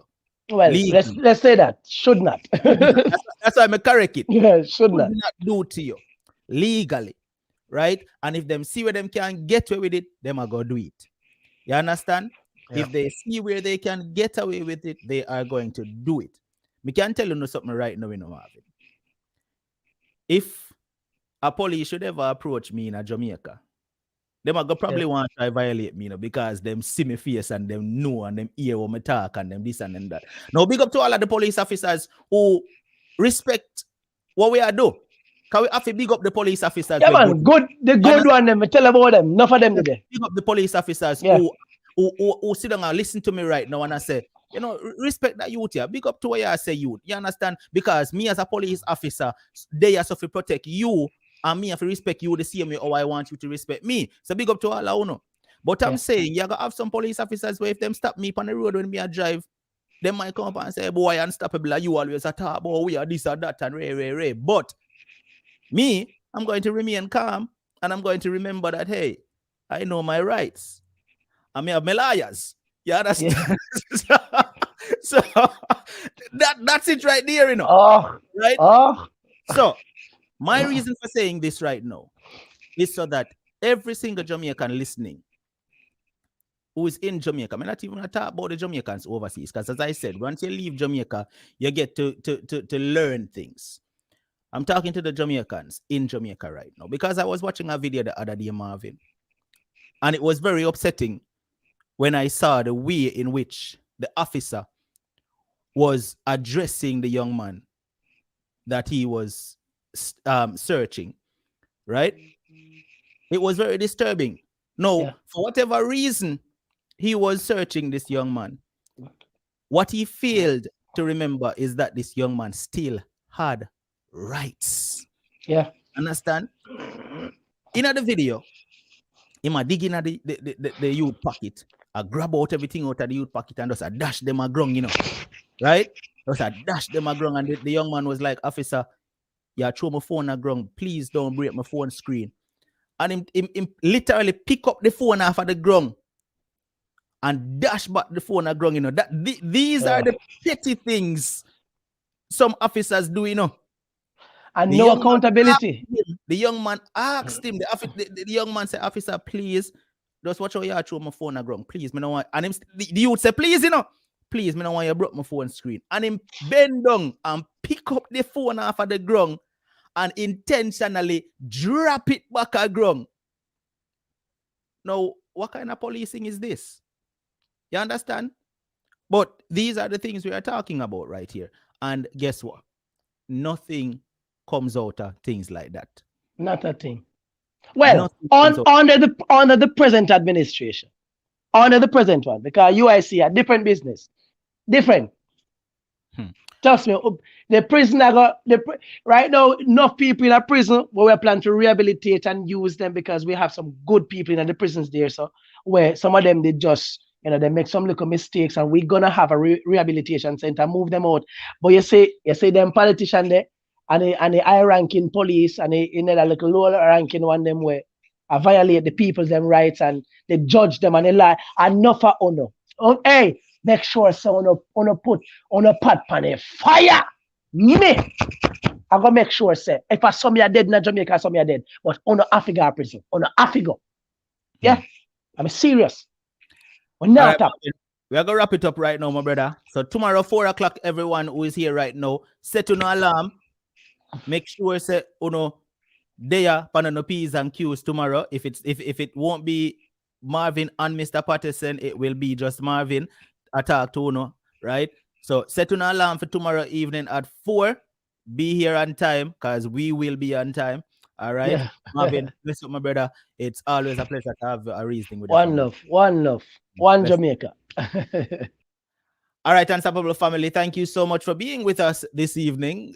3 hours we've been going right now, and it was a good one. You understand? It was definitely a good one, as always. Now, like I said, tomorrow evening we will be here again at 4. We will be here on time. Make sure you lock in the new calling number, right? Let me put it back on screen again for you so that you can lock it in right now. All right. Make sure you lock in the new calling number, and tomorrow you have no problem for calling when time the phone line is open. There it is on the screen, 754-317-5747, WhatsApp only. All right. Tomorrow evening at 4. If Mr. Patterson can join us, that would be awesome. If not, it will be Marvin only. All right. I want to thank every single person that tuned in with us this evening on Facebook, on YouTube. Thank you so much. I want to thank everybody who make sure to click that thumbs up button. I want to thank everybody who shared out the program. I want to thank everybody who sent in a cash app contribution in whichever way that you did contribute to the show. Thank you so much. It's appreciated. All right. I will see you all tomorrow evening for another awesome conversation. Blessings.